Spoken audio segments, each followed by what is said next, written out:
Bonsoir à tous, mesdames, bonsoir, messieurs, bonsoir. Bienvenue à cette édition de Le Grand Soir, édition de ce 6 juillet 2026 qui va beaucoup parler politique en observant justement que la scène politique au Cameroun vit quand même des moments assez inquiétants en termes de difficulté à asseoir une véritable liberté d'expression et d'opinion.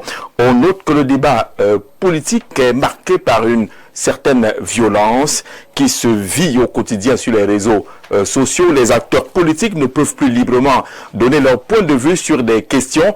On élargit cela aux acteurs leaders d'opinion de façon globale parce que ça ne concerne pas que la politique. Il y a une intolérance, il y a des réactions parfois disproportionnées. La scène politique ressemble à une véritable arène où tous les coups de plus en plus se sont autorisé entre guillemets. Qu'est-ce qui peut justifier justement ce manque de tolérance, cette montée de violence dans le cadre du débat politique dans notre pays? On en parle avec nos invités ce soir, lesquels invités vont nous conduire dans les kiosques, en tout cas sous la direction de Romaric Noifeu, pour aller voir ce que les quotidiens et autres Camerounais nous ont proposé aujourd'hui. Chacun aura un temps de réaction pour lire et décrypter ces sujets qui ont été proposés par nos confrères, qu'on salue d'ailleurs. Ce soir, accueillons les premiers à être installés. Benoît Feudio, bonsoir. Bonsoir Jean-Jacques, bonsoir aux nombreux téléspectateurs d'Info TV et du Grand Soir. C'est une nouvelle semaine, mois de juillet, mi-année quand même, hein, pour ceux qui avaient des projections. Le temps court, le temps file. Dans tous les cas, merci beaucoup. Vous êtes communicant dans le Rassemblement démocratique du peuple camerounais, le RDPC.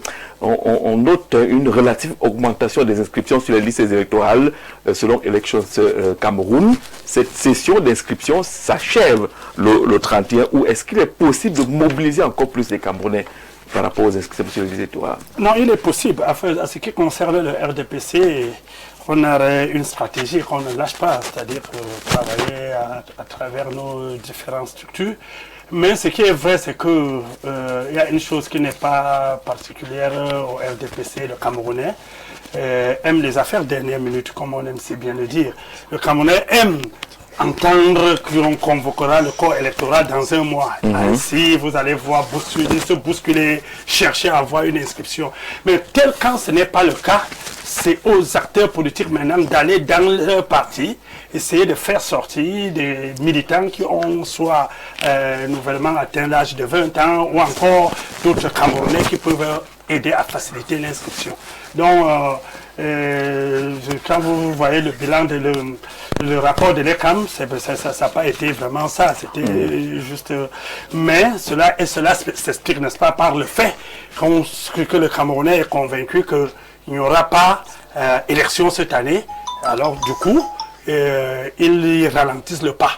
Mais le paradoxe, c'est que les Camerounais, par exemple, regardent avec beaucoup d'admiration ce qui se passe au Sénégal en termes de mobilisation, en termes de jeu politique. Quand on annonce un meeting, on voit des milliers et des milliers de personnes. Le jour des élections, les rangs sont interminables devant les bureaux de vote. Tout le monde apprécie, mais ici, chez nous, il faut attendre une certaine heure pour voir 2 ou 3 personnes s'amener vers les bureaux de vote. J'ai l'habitude de dire que chaque pays a son histoire et ses spécificités. Les spécificités camerounaises ne sont pas seules sénégalaises. Et le Camerounais, il a sa manière d'apprécier la scène politique. Et il faut le dire que au Cameroun, j'ai bien rappelé tout à l'heure qu'on aime les bousculades des dernières minutes. Et bien même, quand on a réussi à mener les gens s'inscrire, vous-même vous avez apprécié le taux d'abstention. Et avant même d'arriver au taux d'abstention, le retrait des cartes. Chaque antenne porte des millions de cartes qui ne sont pas retirées. Donc c'est la mentalité camerounaise et on fait avec puisque nos lois sont, comme on le dit, ouvertes. Il n'y a aucune obligation de s'inscrire sur les listes électorales. C'est un acte. Ce n'est pas comme lorsque nous étions tout jeunes là, où au poste de contrôle, il fallait présenter la carte lecteur. La carte du parti même. Je connais comme mes parents qui appellent carte au vote. Est-ce que tu as la carte du vote? C'est pas la carte du lecteur des cartes de vote. C'était plus précis, c'était plus direct. On savait à quoi servait la carte. C'est pas pour honorer la poche ou bien son portefeuille. Foudikou Moubarak, spécialiste de politique internationale. Bonsoir et bienvenue. Merci Jean-Jacques V, bonsoir à toi, bonsoir à ton brillant panel et à tous tes milliers de téléspectateurs. Merci pour l'invitation. Merci d'être là. Alors pourquoi ça ne se bouscule pas toujours pour ce qui est des inscriptions, du retrait des cartes ou même du vote? Bon, il faut déjà penser que la culture politique des Camerounais n'est pas une culture très militante. C'est-à-dire que la participation des Camerounais aux activités politiques n'a pas historiquement montré un très grand engouement. Bon, peut-être parce qu'on est dans un contexte où le parti unique a structuré la vie politique de peut-être 66 jusqu'en 1992. Ça fait qu'il n'y a pas eu cette culture-là.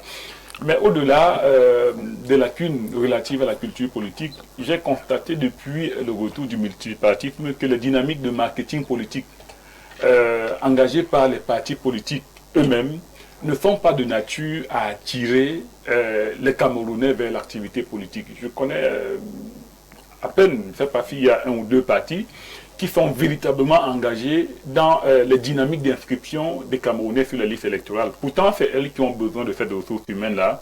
C'est elles qui ont besoin que les Camerounais remplissent le fichier électoral afin d'acheter des produits ou alors de voter pour des produits qu'elles vont proposer pendant la prochaine élection. Mais on se rend compte que très peu de partis s'investissent aussi bien dans les inscriptions sur les listes électorales. Très peu de partis s'investissent même dans la recherche simplement des militants, c'est-à-dire dans le marketing pour attirer des personnes au sein de leur formation politique. Donc, ce sont là les véritables problèmes. Peut-être qu'il faut une forme d'éducation populaire.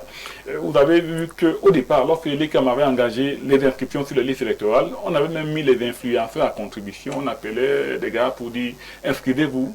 Cette dynamique-là, elle a disparu. On ne voit plus véritablement un effort qui vise à appeler les Camerounais à s'inscrire sur les listes électorales. C'est le rôle premier des partis politiques, oui, de la société civile, bien sûr. Pas forcément de l'ECAM, qui est l'organe technique. Oui, mais c'est également le rôle de l'ECAM, c'est également le rôle... Qui n'a pas forcément intérêt, c'est que vous savez 1 million ou 10 millions. Pourquoi son rôle, c'est organiser des élections. Non. Avec... Pourquoi l'ECAM n'a pas intérêt? Si l'ECAM est un acteur... Alors, on posera la question tout à l'heure à Dr Zanga, qui est un politologue. Il aura le temps de réagir, mais on va très rapidement en kiosque d'abord avec Romaric Noifeu. Bonsoir Romaric. Bonsoir Jean-Jacques Zeu. Bonsoir également à votre riche panel brillamment constitué cet après-midi dans le cadre de cette première parution du Grand Soir sur Info Télévision. Vous pouvez mettre un peu de lumière à ce monsieur? Je crois qu'il a un peu noirci. Permettez-moi de dire bonsoir à soleil? Les spectateurs. Certainement Jean-Jacques, un peu de soleil. On croit justement à la dextérité de celui qui est derrière la caméra pour justement rendre cette image. Allons-y rapidement dans les kiosques ce lundi 6 juillet 2026. Qu'est-ce que les journaux nous ont proposé depuis ce matin? Les journaux nous conduisent ce matin, Jean-Jacques, la tradition l'oblige, au cœur du quotidien Info Matin de Dieudonné Vang, effectivement, qui parle du transport des produits pétroliers avec le ministre des Transports et Total Énergie, qui consolident leur partenariat. C'est le titre choisi et à retrouver justement en une du quotidien Info Matin dans sa parution de ce jour. Le ministre des Transports, Jean-Ernest Masséna Ngalé-Bibéhé, qui a donc reçu en audience le 3 juillet, ici dans la capitale politique, le directeur général de Total Énergie, Lassina Touré, pour renforcer la collaboration sur le transport des produits pétroliers. Et puisqu'on parle du ministre des Transports, il fait également écho en grande une du journal Le Firmament de Parfait à ici, mais de ce côté, on parle de la sécurité routière avec le ministre des Transports, Jean-Ernest Masséna Ngalé-Bibéhé, qui lance donc une vaste campagne à la faveur des vacances scolaires. Le journal révèle d'ailleurs qu'il a initié un plan de sensibilisation des conducteurs pour garantir la circulation des personnes et même des biens et surtout lutter contre les accidents durant la période des vacances. Vacances d'ailleurs prises par la barbe de Soulé Honoriolo. C'est en tout cas l'actualité à retrouver justement en grande une du journal Le Tri-hebdomadaire La Météo dans sa parution de ce jour. Actualité traitée en page 4 par sa rédaction centrale. La Météo qui parle de la révolte silencieuse avec Katangandi qui fait donc tomber la barbe de Soulé Honoriolo. Le ministre de l'administration territoriale a donc rencontré il y a un mois le journaliste à l'issue d'un dialogue franc, sincère. Ce dernier s'est rasé la barbe le 3 juillet dernier. C'était d'ailleurs un événement assez historique. Le messager, effectivement, qui revient sur cette actualité tendue mais pas vaincue, faisant également allusion à Soulé Onoyolo, le journal qui revient donc sur le journaliste qui s'est rasé la barbe le 3 juillet dernier. Il apparaît donc en photo, comme on peut le constater, en petite une du côté droit. Le journaliste, effectivement, visage dégagé au micro.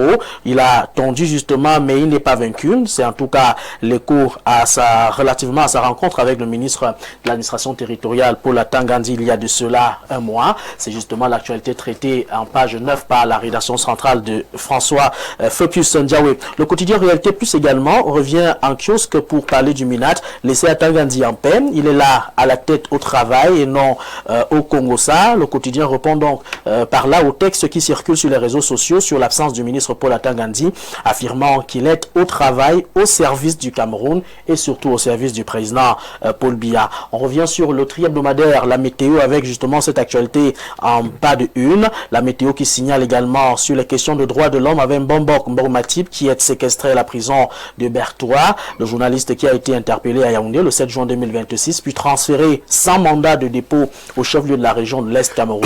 Et à cet effet, le syndicat national des journalistes indépendants du Cameroun dénonce une détention arbitraire et exige d'ailleurs sa libération. Et puisqu'on en parle, climat social également revient sur cette actualité avec les recettes minières à Bétaré-Oya. Le temps des comptes a donc sonné. Les Camerounais qui exigent la transparence sur les recettes de l'or. Selon le journal, dans sa grande enquête, il accuse d'ailleurs un système de pillage et de vol organisé autour de l'or à Bétaré-Oya. Climat social cite notamment Ndiki Mayo Jacques Théodore, le représentant local de la Sonamine, et Serge Hervé Beyegueno, le directeur général de la Sonamine, qu'il présente comme les acteurs d'une machine à pomper l'argent. Le journal d'ailleurs déplore que pendant que les Camerounais peinent à payer le riz et que les hôpitaux manquent de médicaments, des milliards sortiraient chaque semaine sans justement entrer au trésor. Plus de 200 sociétés étrangères qui exploiteraient le site pendant que l'État encaisse des miettes. Climat social dont dans sa parution Jean-Jacques interpelle directement le président Paul Biya. Une enquête maintenant. L'or de Bétaré-Oya appartient donc à 27 millions de Camerounais, pas à 2 personnes. Rendez l'argent, rendez donc des comptes. Une interpellation justement retrouvée et traitée par le climat social de Mbombo Matip dans sa parution de ce jour. Et puis Meomo Salah Hebdo revient effectivement sur l'assainissement du secteur minier avec la règle d'or de Paul Biya. Quant à cette actualité autour de l'or dans la région de l'Est Cameroun, le journal a choisi de consacrer ses pages 6 et 7 à l'opération d'assainissement lancée dans le secteur minier sur haute instruction du chef de l'État. 74 permis de recherche dans le secteur aurifère ont été retirés pour non-conformité aux dispositions en vigueur. Des orpailleurs justement en pleine activité sur un site aux Obouos. Est-ce qu'on peut le constater justement en caricature dans l'apparition de Meyob Salah en kiosque ce matin. Le quotidien gouvernemental Cameroun Tribune, par contre, Jean-Jacques, nous conduit donc du côté de Bouyalimbe, faisant allusion à ces questions routières. Les chefs qui disent donc merci. Le premier ministre chef du gouvernement, Joseph John Gouté, qui a reçu vendredi dernier plusieurs dignitaires traditionnels du FACO. Ils sont venus exprimer leur gratitude pour le lancement des travaux de construction de ce tronçon routier de 11 km reliant dans les 2 grandes villes du département. L'achèvement est prévu dans 12 mois, mais ce qui est important ici, c'est le coût, estimé donc à 2 milliards de francs CFA. Le Zénith qui fait un zoom sur le ministre des Travaux publics, Emmanuel Nganou Djoumessi, avec le Madjeni, toujours sous assistance des subventions hypothétiques. Le journal revient donc sur les 1,8 milliard de francs CFA débloqués pour amorcer l'appurement de la dette salariale. Est-ce une manœuvre du gouvernement pour calmer la grogne des employés qui accusent plus de 43 mois d'arriérés? C'est une interrogation qui trouve certainement réponse dans les colonnes du journal Le Zénith. Aucun calendrier précis de paiement ni même de répartition détaillée de cette enveloppe n'a pour l'heure été rendu public. L'Indépendant parle du pouvoir discrétionnaire. Pourquoi est-ce que ça coince? Il se questionne dans le bi-hebdomadaire, dresse le constat d'un climat sociopolitique pesant donc depuis la récente élection présidentielle du 12 octobre 2025. Et pour le journal, le Cameroun s'apparente à un État figé, à une société bloquée en dépit donc des serments du garant des institutions au Parlement le 6 novembre 2025. La nouvelle expression revient sur l'Assemblée nationale, la Chambre basse, avec cette nomination qui fait d'ailleurs la polémique. La publication récente de l'arrêté portant nomination dans des chargés de mission au cabinet du président de l'Assemblée nationale a immédiatement enflammé l'opinion publique camerounaise en raison d'un nom particulièrement évocateur en nommant sa propre fille, Madame Datour aussi, Marlène Audrey, à ce poste stratégique. Le nouveau président de la Chambre basse, Théodore Datour, a donc réveillé les vieux démons d'un débat national jamais totalement apaisé. La nouvelle revient sur l'affaire Martinez-Zogo avec des curiosités au tribunal militaire. Le journal d'ailleurs qui livre cette actualité en 3 points. Le premier, un vaste complot ourdi au tribunal militaire de Yaoundé visant donc à disculper Jean-Pierre Amougou Belinga et même ses co-accusés démasqués. La deuxième hypothèse, c'est cette thèse du deuxième commando, fausse piste de l'assassinat du journaliste d'Amplitude FM. Et puis la troisième hypothèse, à qui profite dans le crime, quand on sait que Martinez avait fait justement de la lutte contre les atteintes à la fortune publique son cheval de bataille. Le journal justement s'interroge sur cette affaire. Il évoque d'ailleurs un présumé complot pour disculper Jean-Pierre Amougou Belimba et même ses accusés. Il faut en tout cas parcourir les colonnes du journal La Nouvelle pour comprendre la pertinence de cette actualité traitée par sa rédaction centrale en kiosque. Vous allez nous permettre, Jean-Jacques, de sortir de cette revue de presse avec Pascal Dibamou, le quotidien Eco-News, qui revient justement sur la réforme budgétaire. Un coup de balai au ministère des Finances contre le gaspillage et même des liquidités. Il s'agit du ministre Paul Motazieu qui a donc choisi de lancer une offensive pour assainir les finances publiques avec la centralisation des liquidités via le compte unique du Trésor et même la rationalisation de la fiscalité locale. Le ministre des Finances veut donc par là mettre fin au fonds oisif et au circuit parallèle avec pour objectif troquer la vieille culture de la caisse contre une obligation justement des résultats sans asphyxier l'autonomie des collectivités territoriales décentralisées. Voilà donc l'actualité majeure à retrouver dans les kiosques justement Jean-Jacques Zé en ce qui concerne cette livraison de la revue de presse pour cette première sortie de la semaine. Merci Romaric Noifeu, merci à tous les directeurs de publication qui nous ont proposé ces différents titres qui vont être décryptés par nos invités tout à l'heure. Monsieur, on va refaire un peu la presse, on refait les unes ou on confirme certaines unes. Moubarak a retenu quelle une? En tout cas, l'actualité qui concerne la gestion de l'or du Cameroun est une actualité brûlante.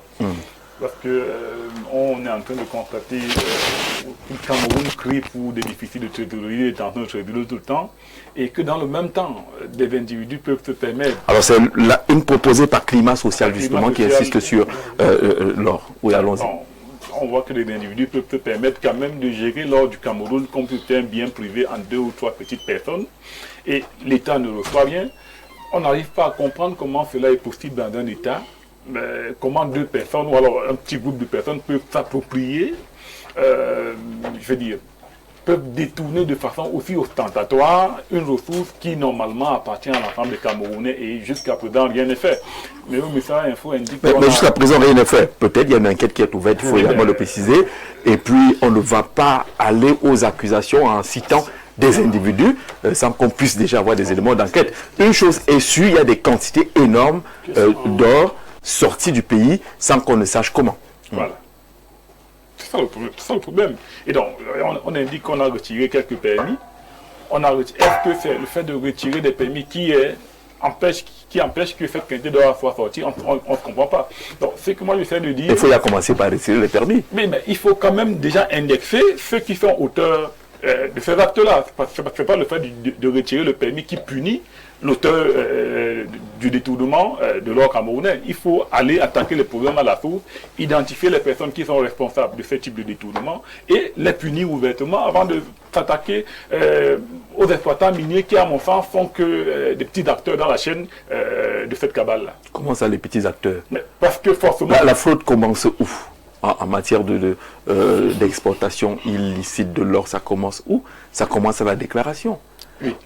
La fraude commence à la déclaration, mais elle ne se limite pas là, parce que quand vous écoutez quelques autorités, elles vous disent, ou alors du moins des personnes qui ont eu à prendre la parole dans cette affaire-là, elles vous disent que elles ont eu à remonter les informations, mais qu'il y a des niveaux, disons, de commandement qui font que les réclamations qu'elles font calent.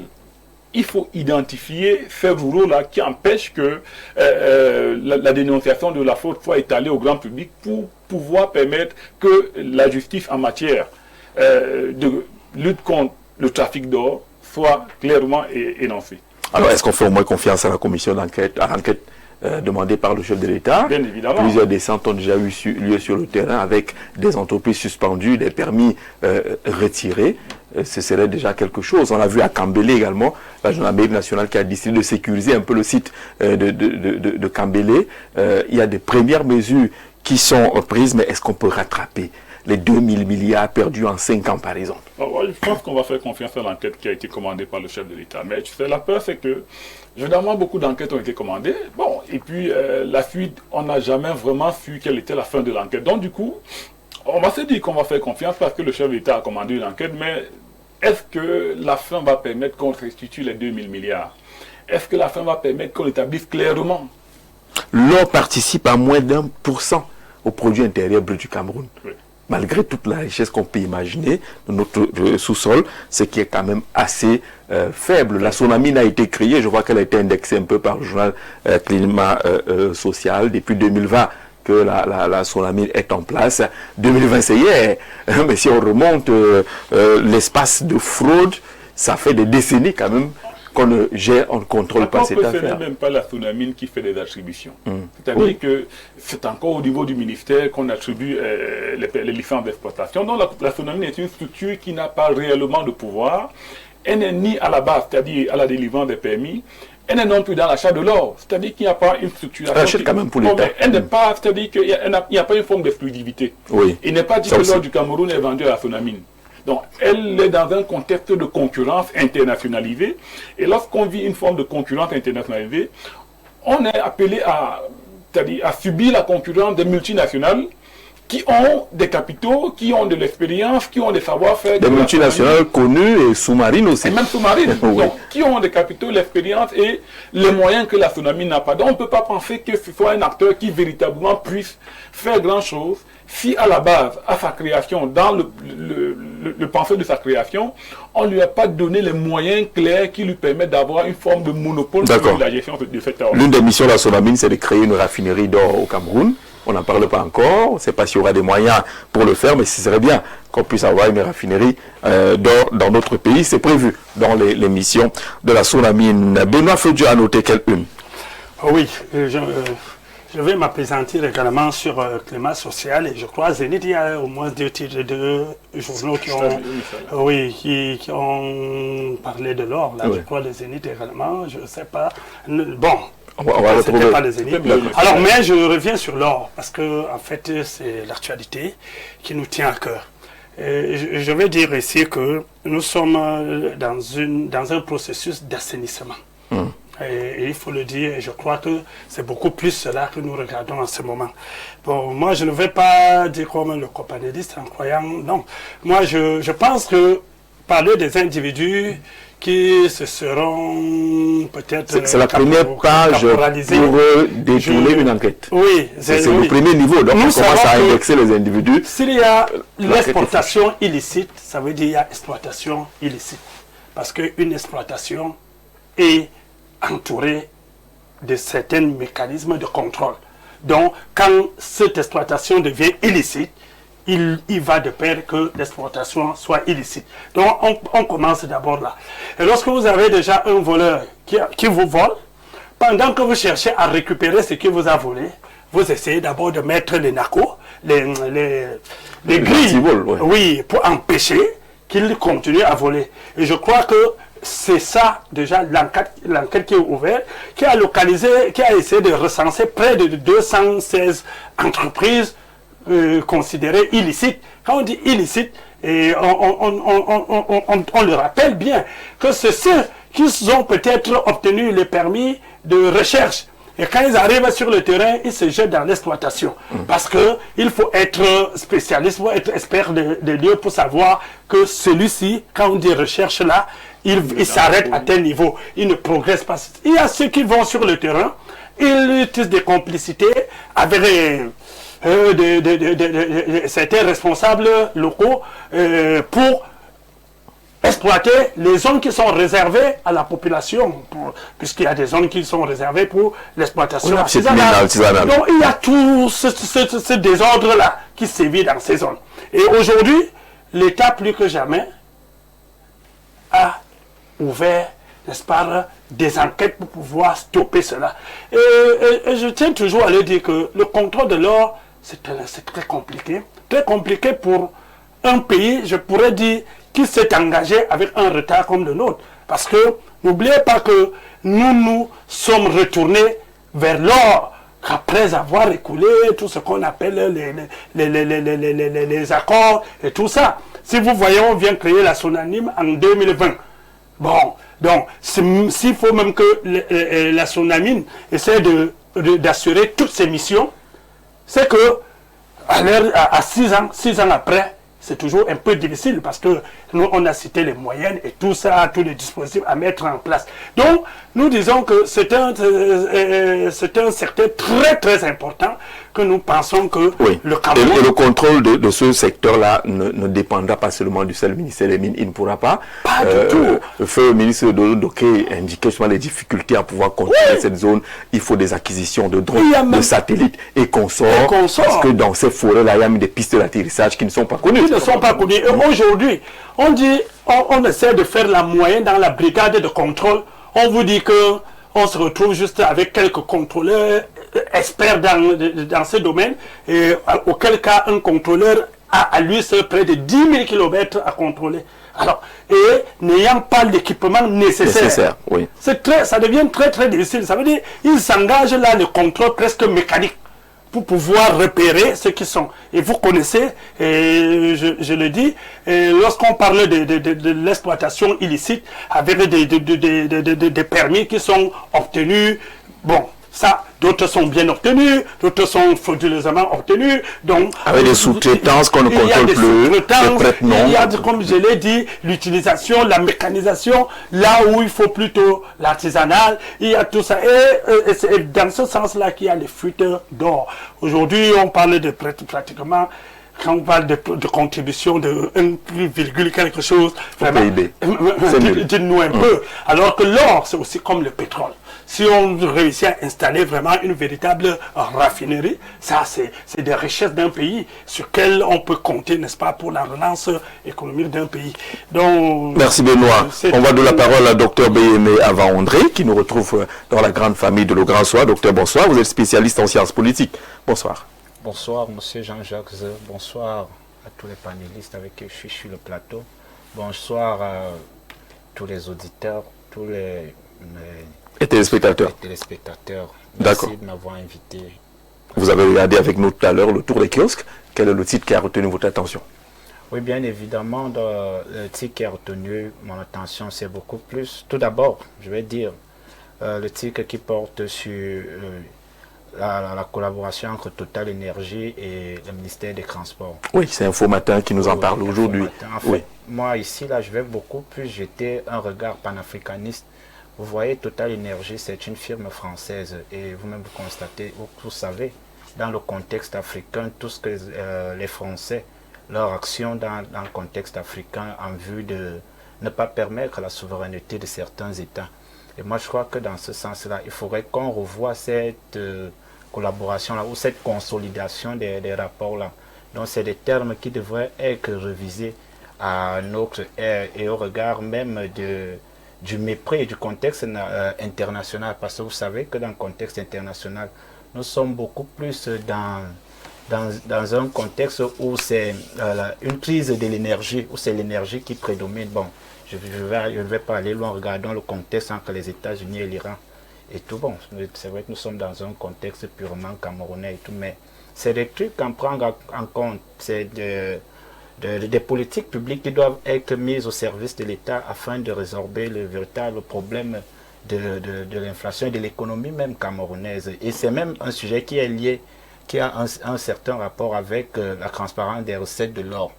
Parce que vous allez voir que lorsque l'État parvient à contrôler ces domaines-là, vous savez que la monnaie est adossée sur les recettes minières, sur les ressources énergétiques et tout. Il faudrait que l'État contrôle. Tout à l'heure, il disait que l'État ne parvenait pas à contrôler, mais à qui la faute? À qui la faute? C'est un véritable problème de politique publique qu'il faut résorber à tout prix et à tous les prix. À tous les prix, parce qu'on parlait de souveraineté monétaire où il faudrait quitter du franc CFA. Et si on ne parvient pas à contrôler, si on ne parvient pas à avoir une certaine souveraineté sur l'or, où on peut adosser notre monnaie, c'est un véritable problème pour l'État camerounais. Et c'est difficile. Bon, c'est vrai aussi que l'autre sujet qui m'a intéressé, c'est sur le pouvoir discrétionnaire pourquoi, jusqu'à présent, pourquoi ça coince. Oui, oui. L'indépendant, qui interroge un peu la longue attente. On a l'impression qu'au Cameroun, tout le monde attend, mais on ne sait pas exactement ce que tout le monde attend. vous attendez quoi? Bon, nous tous, que les prochains jours s'expriment? Oui, oui, on voudrait vraiment voir... Ce serait quoi l'impact là maintenant, qu'on change le gouvernement aujourd'hui? Mais toujours est-il que si on change le gouvernement, ça va ressusciter de l'espoir pour tous ces Camerounais qui voudraient seulement... Vous savez, le changement permet, cette mutation-là peut permettre le renouvellement même de certains rapports avec la logique État. La logique État entre le peuple, je peux dire, entre le peuple, entre les gouvernants et les gouvernés, entre les citoyens et la classe gouvernante. Donc, je crois que... Est-ce qu'on n'a pas amené les Camerounais à s'accrocher sur le besoin de remaniement et non à faire pression à ceux qui sont là pour qu'ils travaillent effectivement? Non, monsieur Jean-Jacques, vous savez que, en quelque sorte, lorsque quelqu'un met long quelque part, il ne peut plus produire comme au début. Et c'est quelque chose de réel, vérifiable. Vous allez remarquer, un ministre qui fait pratiquement 30 ans au même poste ne peut plus être productif à ce poste-là. Voilà pourquoi on a instauré la logique de remaniement et tout. Donc c'est quelque chose qui peut faire bouger les lignes, et qui peut susciter de l'espoir. Alors le journal demande où ça coince. Est-ce que vous savez où ça coince? C'est qui coince? Forcément, on sait, on a parlé du pouvoir discrétionnaire, donc ça relève des prérogatives. Donc c'est Paul Biya et ce n'est que Paul Biya. D'accord. Si ça coince, c'est lui. Si ça ne coince pas, c'est lui. C'est toujours. Merci d'être là, docteur Zanga. Bonsoir. Bonsoir Jean-Jacques, bonsoir à nos co-discutants, bonsoir à nos téléspectateurs et merci une fois de plus pour l'invitation. D'accord, on va d'abord dans les kiosques. C'est vrai qu'on a gardé une question en réserve, mais on commence par la revue de presse. Quel est le titre? Oui, je crois que c'est le titre de la météo, la barbe de l'aîné et le journaliste du Messager Soulé Onoyolo qui tombe finalement du fait de la médiation donc entre ce dernier et d'une médiation assurée par le ministre de l'administration territoriale, nous révèle le journal. C'est des méthodes de protestation extrêmement violentes qu'il ne faut pas promouvoir et encourager. Vous savez que dans les protestations, il y a la grève de la faim, il y a les immolations, il y a des barbes, il y a des gens qui... Mais lui parlait d'une révolte silencieuse. Est-ce qu'une révolte silencieuse est violente? Elle n'est pas silencieuse lorsqu'elle commence à impacter sur l'opinion. Quand on le regardait à la télévision, bon, on ne dirait pas qu'il était plus très très beau à regarder, mais c'était pas véritablement, c'est pas des comportements à encourager dans la République. On ne fait pas pression sur l'homme politique parce que tout à l'heure, comme le disait mon co-discutant, c'est une prérogative présidentielle qui relève de son pouvoir discrétionnaire. Mais on ne croise pas aussi les bras dans une république pour dire au président que tu as carte blanche, tu es le maître des temps, maître des décisions, maître de ci ou cela. C'est aussi la possibilité de laisser se manifester les attentes d'une population qui vous a voté. Dans une logique de démocratie représentative, nous lui conférons ce pouvoir à travers le suffrage universel. Il n'y a pas de... Ce mandat, comme on le dit souvent généralement pour les parlementaires, n'est pas un mandat impératif. Il est un mandat représentatif également.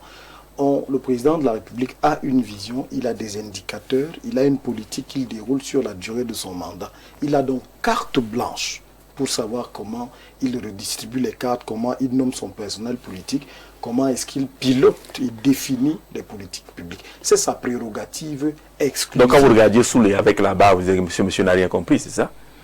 Non, en fait, Soulé faisait une sorte de pression. Vous la qualifiez de silencieuse, ça dépend de la perception de tout un chacun. Si le gouvernement, via le ministre Atangandi, même de manière informelle, a entrepris des négociations avec lui, ça signifie que l'attitude de M. Soulé pouvait être reprise par d'autres Camerounais, mais sous d'autres formes. C'est pourquoi je dis que ce n'est pas des comportements à encourager et à promouvoir, parce qu'ils peuvent déboucher sur des situations que l'État ne pourra plus maîtriser. On ne fait pas de pression au président de la République qui peut maintenir son gouvernement. Et c'est lui qui est le maître du temps. Il sait pourquoi il attend, pourquoi il peut différer la mise sur pied d'un gouvernement. Vous avez vu, la démocratie autorise quand même les forces de pression. Oui, dans des instances bien particulières, il y a des tribunes pour faire pression sur l'État, le Parlement. Le Sénat, l'Assemblée nationale. Une grève n'est pas autorisée? Non, une grève n'est pas autorisée. Les parlementaires de l'opposition, entre guillemets, peuvent interpeller le président de la République via l'Assemblée nationale. C'est des instances qui sont consacrées pour un dialogue entre les différents pouvoirs. Ces députés et parlementaires qui sont des représentants du peuple. Donc M. Soulé Onoyolo est représenté par un député à l'Assemblée nationale. Il est représenté par un sénateur au niveau de la Chambre haute du Parlement qui porte dans sa voix et peut attirer l'attention de l'exécutif sur la non-implémentation de certaines lignes édictées dans son programme. Et demander au président... Là, on est dans un régime purement parlementaire. Non. Ah, allons-y, on va se comprendre. Là, c'est dans un régime purement parlementaire, mais il y a une collaboration entre les pouvoirs. Il y a une séparation des pouvoirs qui existent, mais elle n'est pas stricte. Elle est souple parce que les pouvoirs collaborent. Peut-être que, bon, la logique du fait majoritaire à l'Assemblée nationale peut donner l'impression qu'il n'y a pas ce dialogue franc ou alors ce débat contradictoire qui a cours au Parlement. Mais rassurez-vous, monsieur... Est-ce que ce n'est pas une baïonnette que vous êtes en train de sortir par ce mouvement? Oui, réaction. C'est-à-dire qu'on a l'impression que la société civile n'a rien à dire du moment où elle se retrouve au Parlement. Par exemple. Les groupes de pression n'ont rien à faire, les lobbies, il n'y a absolument aucun moyen d'interpeller celui qui a reçu l'autorité, si ce n'est que parce qu'on est représenté dans un Parlement. Est-ce qu'on est encore là? Non, les interpellations sont informelles. Je parle des canaux formels de contestation dans lesquels on pourrait attirer l'attention du président. Alors, sous les dans l'informel. Maintenant, les groupes de pression mènent une sorte de diplomatie de couloir. Et cela ne devrait pas être visible. Vous parlez d'un groupe de pression, vous parlez de la société civile. Même les grèves sont autorisées par la Constitution. La société civile peut passer par ces canaux. C'est pas ce que M. Soulé a fait. Laissez la barbe. Alors c'est pour cela qu'on a laissé la barbe. Que ça ne dérange personne sauf moi-même. Je dis c'est une méthode de protestation extrêmement violente. Moi je n'ai pas encore vu la violence. La grève de la faim, par exemple. Si j'engage une grève de la faim pour protester le fait que le président de la République ne mette pas sur pied un gouvernement, vous avez l'impression que cela n'est pas violent. Or, dans mon entourage, le problème c'est le message que je renvoie à travers l'acte que je pose. Si je cesse de m'alimenter, c'est une méthode de protestation extrêmement violente. La violence n'est pas que physique, on ne doit pas d'aller casser les édifices et autres. On peut, vous avez vu le début du printemps arabe. Oui. Il y a un citoyen qui s'est immolé. Quand je m'immole, je subis cela dans ma chair. Vous n'êtes pas directement, vous n'êtes pas physiquement concerné, mais c'est le message que cela renvoie à une société. Quand vous regardez les méthodes de protestation, il y a justement toutes ces catégories que je relève. Donc pour dire que la médiation qui a été faite est à saluer, M. Soulé, malgré le fait que le président n'ait pas mis et le président avait intérêt à ne pas observer, à ne pas réagir justement à cette demande. Même en réagissant, il n'avait pas dit qu'il réagissait à la demande de Soulé, puisqu'il avait approuvé un gouvernement et que tout naturellement, il doit mettre en place un gouvernement. Soulé a dit hier sur ce plateau qu'il ne s'agissait pas d'un défi qu'il lançait au chef de l'État, mais c'était un moyen de s'exprimer également pour dire que bon, il y a eu des promesses, un président ne parle pas pour parler. C'est ce qu'il a dit. En fait, il veut dire que le président ne tient pas ses promesses. Vous êtes compris le contraire? Vous pensez au contraire? Je veux savoir si c'est la position de M. Soulé. La question n'est pas si sur la question ou pas. Est-ce que c'est autorisé la démarche de Soulé ou pas? C'est recevable ou irrecevable pour rester un peu dans les expressions purement camerounaises. Dans tous les cas, la barbe est tombée. Soulé passe à autre chose. On le salue d'ailleurs. Bonsoir Jean-Jacques. Plus de 200 sociétés exploitent l'or du Cameroun de manière illégale et c'est de l'étranger que le complot est éventré. Bravo pour l'administration camerounaise des mines. Il n'y a qu'à interroger la géographie des personnes à qui le Cameroun a délivré des permis d'exploitation à Bo. Je ne sais pas ce que c'est que la géographie des personnes qui ont reçu des autorisations d'exploitation de l'or. On dit que les enquêtes restent ouvertes. Le constat est là. L'or du Cameroun manque de traçabilité. On n'en sait pas grand-chose. Et on nous parle des quantités importantes qui se retrouvent aux Émirats Arabes Unis, alors que le Cameroun ne déclare que 22,5 kilogrammes d'exportés face à des tonnes et des tonnes.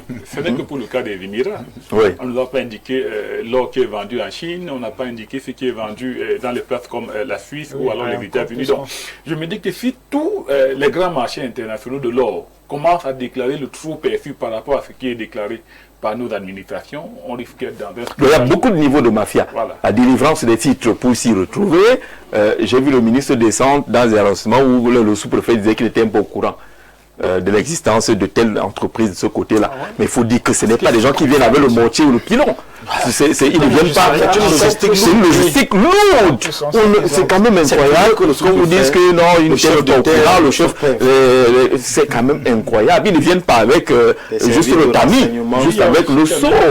Il faut qu'on soit sérieux. Tout le monde doit être sérieux dans cette affaire. Comment peut-on avoir une structure dans votre arrondissement qui n'est pas aussi immense qu'un pays? Pour aller d'un point A vers un point B, tu peux parcourir 100 km. Donc, le contrôle n'est pas aussi... Nous, on est dans les suppositions. Si vous êtes là au sommet de Bétaro, vous n'avez pas parcouru 100 km pour voir une société à une autre. Tout le monde connaît les pistes pour entrer là. Les bergers, ils sont avec les bœufs. Tout le monde sait là où ça se passe de ce côté. Donc, il y a quand même des complicités, même qu'il ne peut-être pas avoué. On a entendu le ministre dire que c'est grâce, par exemple, au secrétaire permanent du processus de Kimberley, qu'ils ont pu repérer certaines de ces structures. Kimberley ne s'occupe que du diamant. Oui. Et c'est grâce à Kimberley, on salue d'ailleurs le docteur Luna, qui est le secrétaire permanent de cette affaire-là, qui a pu donner quelques informations au ministre qu'à tel endroit il y a ci, à tel endroit il y a ça. Il faut que le contrôle soit vraiment densifié. Ça doit se faire par des voies aériennes, des drones, le satellite et consorts, mais surtout la collaboration des populations, des autorités traditionnelles locales, des autorités administratives, pour qu'on puisse repérer au moins à quel niveau ça se passe. Maintenant, les déclarations sont toutes fausses. La plupart des sociétés dont les permis ont été retirés, déjà, elles sont parties pour explorer, elles sont devenues exploitantes, et les quantités déclarées ne sont pas celles... Quand ils ont le permis de recherche et ils se lancent dans l'exploitation, rien n'est déclaré. Parce qu'on ne les attend pas avec l'or.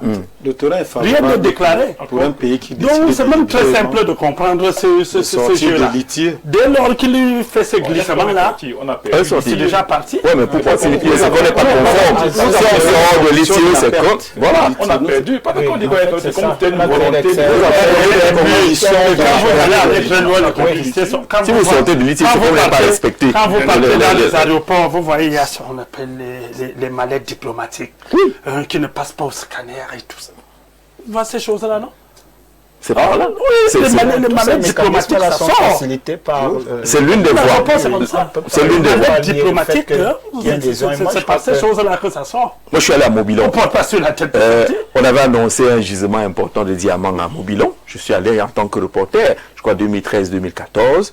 Vous faites 50 km entre Yokaduma et Mboy, 12. Vous faites encore 50 km dans la forêt pour trouver le site d'exploitation. Mais la logistique qui est là-bas, je ne sais pas où on parachute ça ou bien ça passe par la route. Des grosses machines qui tournent. Après, pendant des heures, j'ai demandé à voir seulement un diamant. On m'a dit non, il n'y a pas encore. On est encore en train de tester. On est en train de tester. Mais vous testez, c'est quoi? C'est sachet. Ça monte. Et on vous dit, à 2 km, juste là, il y a la République centrafricaine. Avec eux, ça peut nous descendre une fois par la rivière et puis ça passe par là-bas. Donc il y a un contrôle absolu qu'il faut faire sur le terrain. Bonsoir Jean-Jacques, en ce début de semaine, y compris les panélistes et particulièrement mon frère et ami Benoît du Grand Rassemblement, si nous en sommes à vivre ces lenteurs au niveau des inscriptions, cela émane d'un manque de culture politique qui fait défaut chez bon nombre de compatriotes et j'indexerai les partis politiques qui peinent à sensibiliser leurs adhérents au vu des différentes échéances dans le jeu démocratique devenu une arène politico-tribale. Thomas qui permet justement qu'on revienne à la question qu'on a mis au congélateur tout à l'heure. Pourquoi cette faible mobilisation autour des inscriptions sur les listes électorales? Est-ce que c'est le travail de l'ECAM ou des partis politiques à mobiliser? Il y a un ensemble il y a toute une logique en principe de découragement d'un électorat de masse. Parce que, vous voyez, le processus électoral, il commence avec des inscriptions sur les listes électorales. Il y a déjà d'abord les règles du jeu qui gouvernent la compétition électorale, qui ne font pas toujours l'unanimité. C'est un élément qui décourage les Camerounais à s'inscrire sur les listes électorales. Il y a déjà l'organe en charge du management de l'élection et des CAM sur ces deux versions, Conseil électoral et Direction générale des élections, qui sont très fortement contestés et tout le temps accusés de partialité. Il y a même déjà la faible structuration des offres politiques par les candidats. Parce qu'il faut le rappeler, pour s'inscrire sur une liste électorale, il ne faut pas être nécessairement membre d'un parti politique. La culture citoyenne vous impose de vous prononcer sur le choix des dirigeants de votre pays. Donc, le moment venu, vous pouvez ne pas être affilié à une idéologie partisane, mais scruter les différentes offres politiques. Donc, il y a la faiblesse des offres politiques qui ne permettent pas, qui découragent plusieurs Camerounais à participer à ce jeu. Donc, ils s'abstiennent donc hors du jeu, l'abstention hors du jeu politique. C'est ne pas s'inscrire du tout. Il y a également les leaders politiques qui ne jouent pas véritablement leur rôle, qui est celui de socialiser politiquement les Camerounais. Parce qu'au-delà, entre deux élections, on ne les voit pas du tout. Nous avons parlé, après la crise post-électorale, on ne parle plus de politiciens, vous ne les avez pas vus tenir de meeting. Ils diront encore, ils reviendront à la période des élections locales. Ça veut dire qu'entre deux élections, les activités des formations politiques, notamment celles de l'opposition, sont au point mort. C'est aussi un élément qui ne permet pas de susciter une très grande adhésion et un engouement des populations à s'intéresser véritablement à la politique. Donc, il faut une bonne structuration des offres politiques.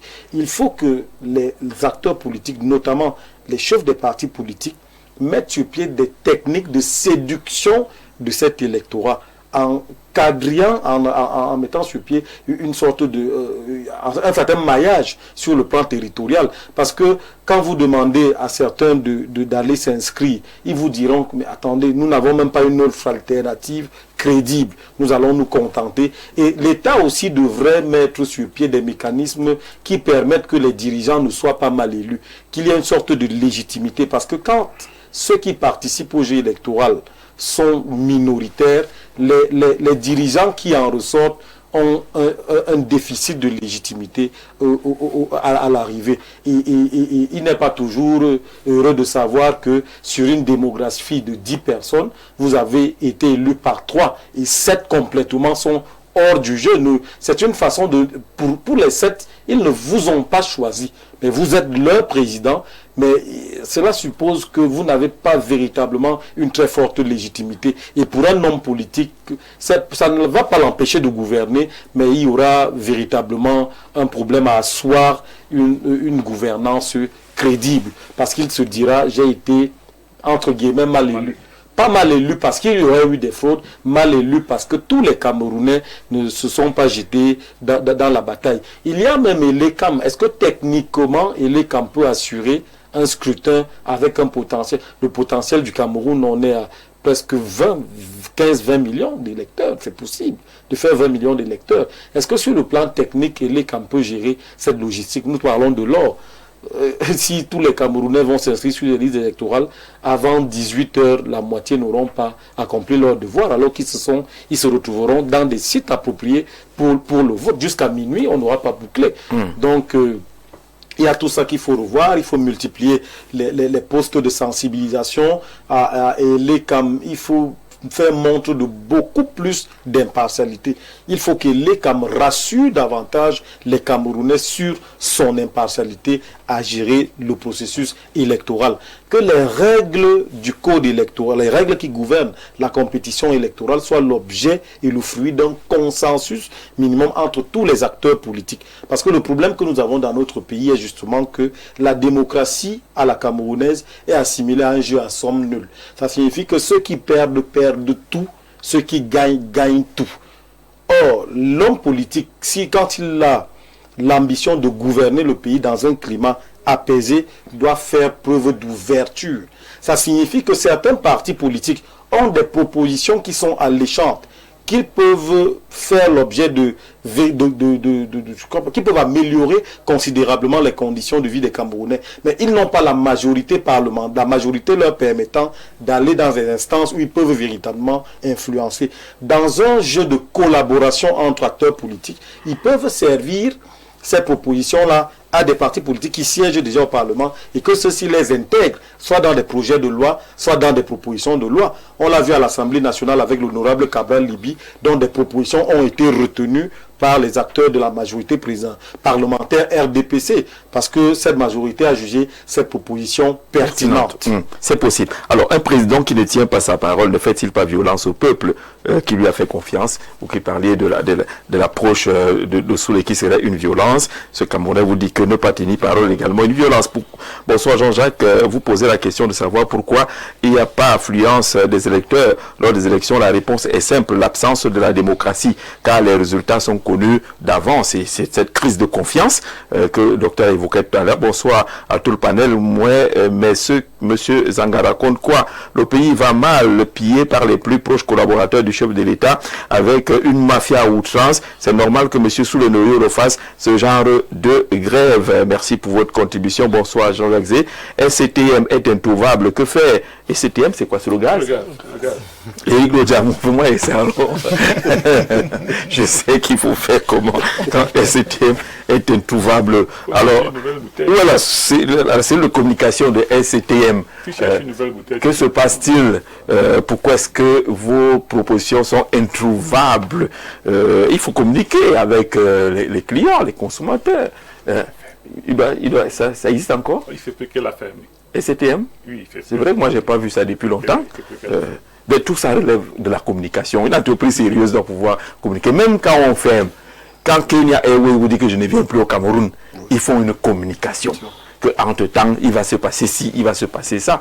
C'est sérieux, c'est respecter les consommateurs. Heureusement que Benoît Feudieu conclut son propos en nous rappelant que l'or est comme le pétrole. Jean Assoumou l'avait dit à son époque, si vous voulez les plus amples informations, allez à la présidence de la République. Mais les choses ont changé quelque peu après dans la gestion de l'or. Bonsoir Jean-Jacques. Et à ton panel, ne plus s'inscrire sur les listes électorales. Ce sont nos élites du RDPC qui sont devenues ridicules devant les populations. Jean de Koumdoum, il faut expliquer genre d'affaire là. Comment est-ce que l'élite est devenue ridicule, les gens ne vont plus s'inscrire? Pourquoi notre pays est sorti de l'ITIO? C'est une très bonne question, mon frère. Parce que justement, ne pas être dans l'initiative qui garantit la transparence des industries extractives, c'est sortir les canaux. Mais on non, il faut rectifier. Le Cameroun n'est pas sorti. Il y a une méthode de fonctionnement dans cet organisme. Oui. C'est-à-dire parfois on suspend, on est suspendu, mais on reste membre. Donc suspendu pour un temps, le temps n'est-ce pas de remplir certaines... Pourquoi? Non, on ne va pas entrer dans les détails. Parce qu'il y a des éléments de conformité. Si vous ne les remplissez pas, il y a certains éléments que pendant une période, quand vous ne les fournissez pas, on vous suspend. Mais dès que vous fournissez, on reste membre. On reste membre de la structure. D'accord. C'est ce qu'il faut rappeler. Mes salutations distinguées à mon frère Jean-Jacques et de tout ton panel. Je peux poser une question au docteur en bleu? En bleu. Voilà, je suis monsieur Malibi. J'ai demandé des audiences à plusieurs ministres et j'étais audifié, qu'est-ce que vous voulez dire, audité ou c'est quoi? À la Défense et au Premier ministère. Je leur avais dit que nous devons faire pour que la paix, la stabilité et la propriété et garantir un avenir meilleur pour notre nation, dit par les ancêtres, rien n'a été fait. Comment agir en ce moment, voyant ma nation tomber? Ça veut dire que vous avez des propositions pour garantir la paix selon les ancêtres et on ne vous a pas écouté. Voilà. J'ai donc décidé de commencer la sensibilisation à notre peuple aujourd'hui au Carrefour Nubel à Douala. Et je ferai dans tout Douala et sur d'autres villes, dans tous les cas, quand vous serez à Yaoundé, faites-nous signe que vous êtes déjà en train de sensibiliser à Yaoundé.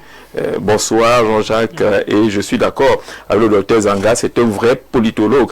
Il connaît décrypter l'actualité et il est dans la thématique. Très bonne analyse, c'est Ewane depuis Nkonsamba, qui salue votre analyse, hein, docteur, relativement à la thématique. Alors, pendant que vous observez une sorte de grande pause politique après l'élection et la crise post-électorale, on note quand même sur les réseaux sociaux une violence dans les échanges entre les acteurs politiques, les affiliés, les affidés des acteurs politiques, où il y a une grosse intolérance.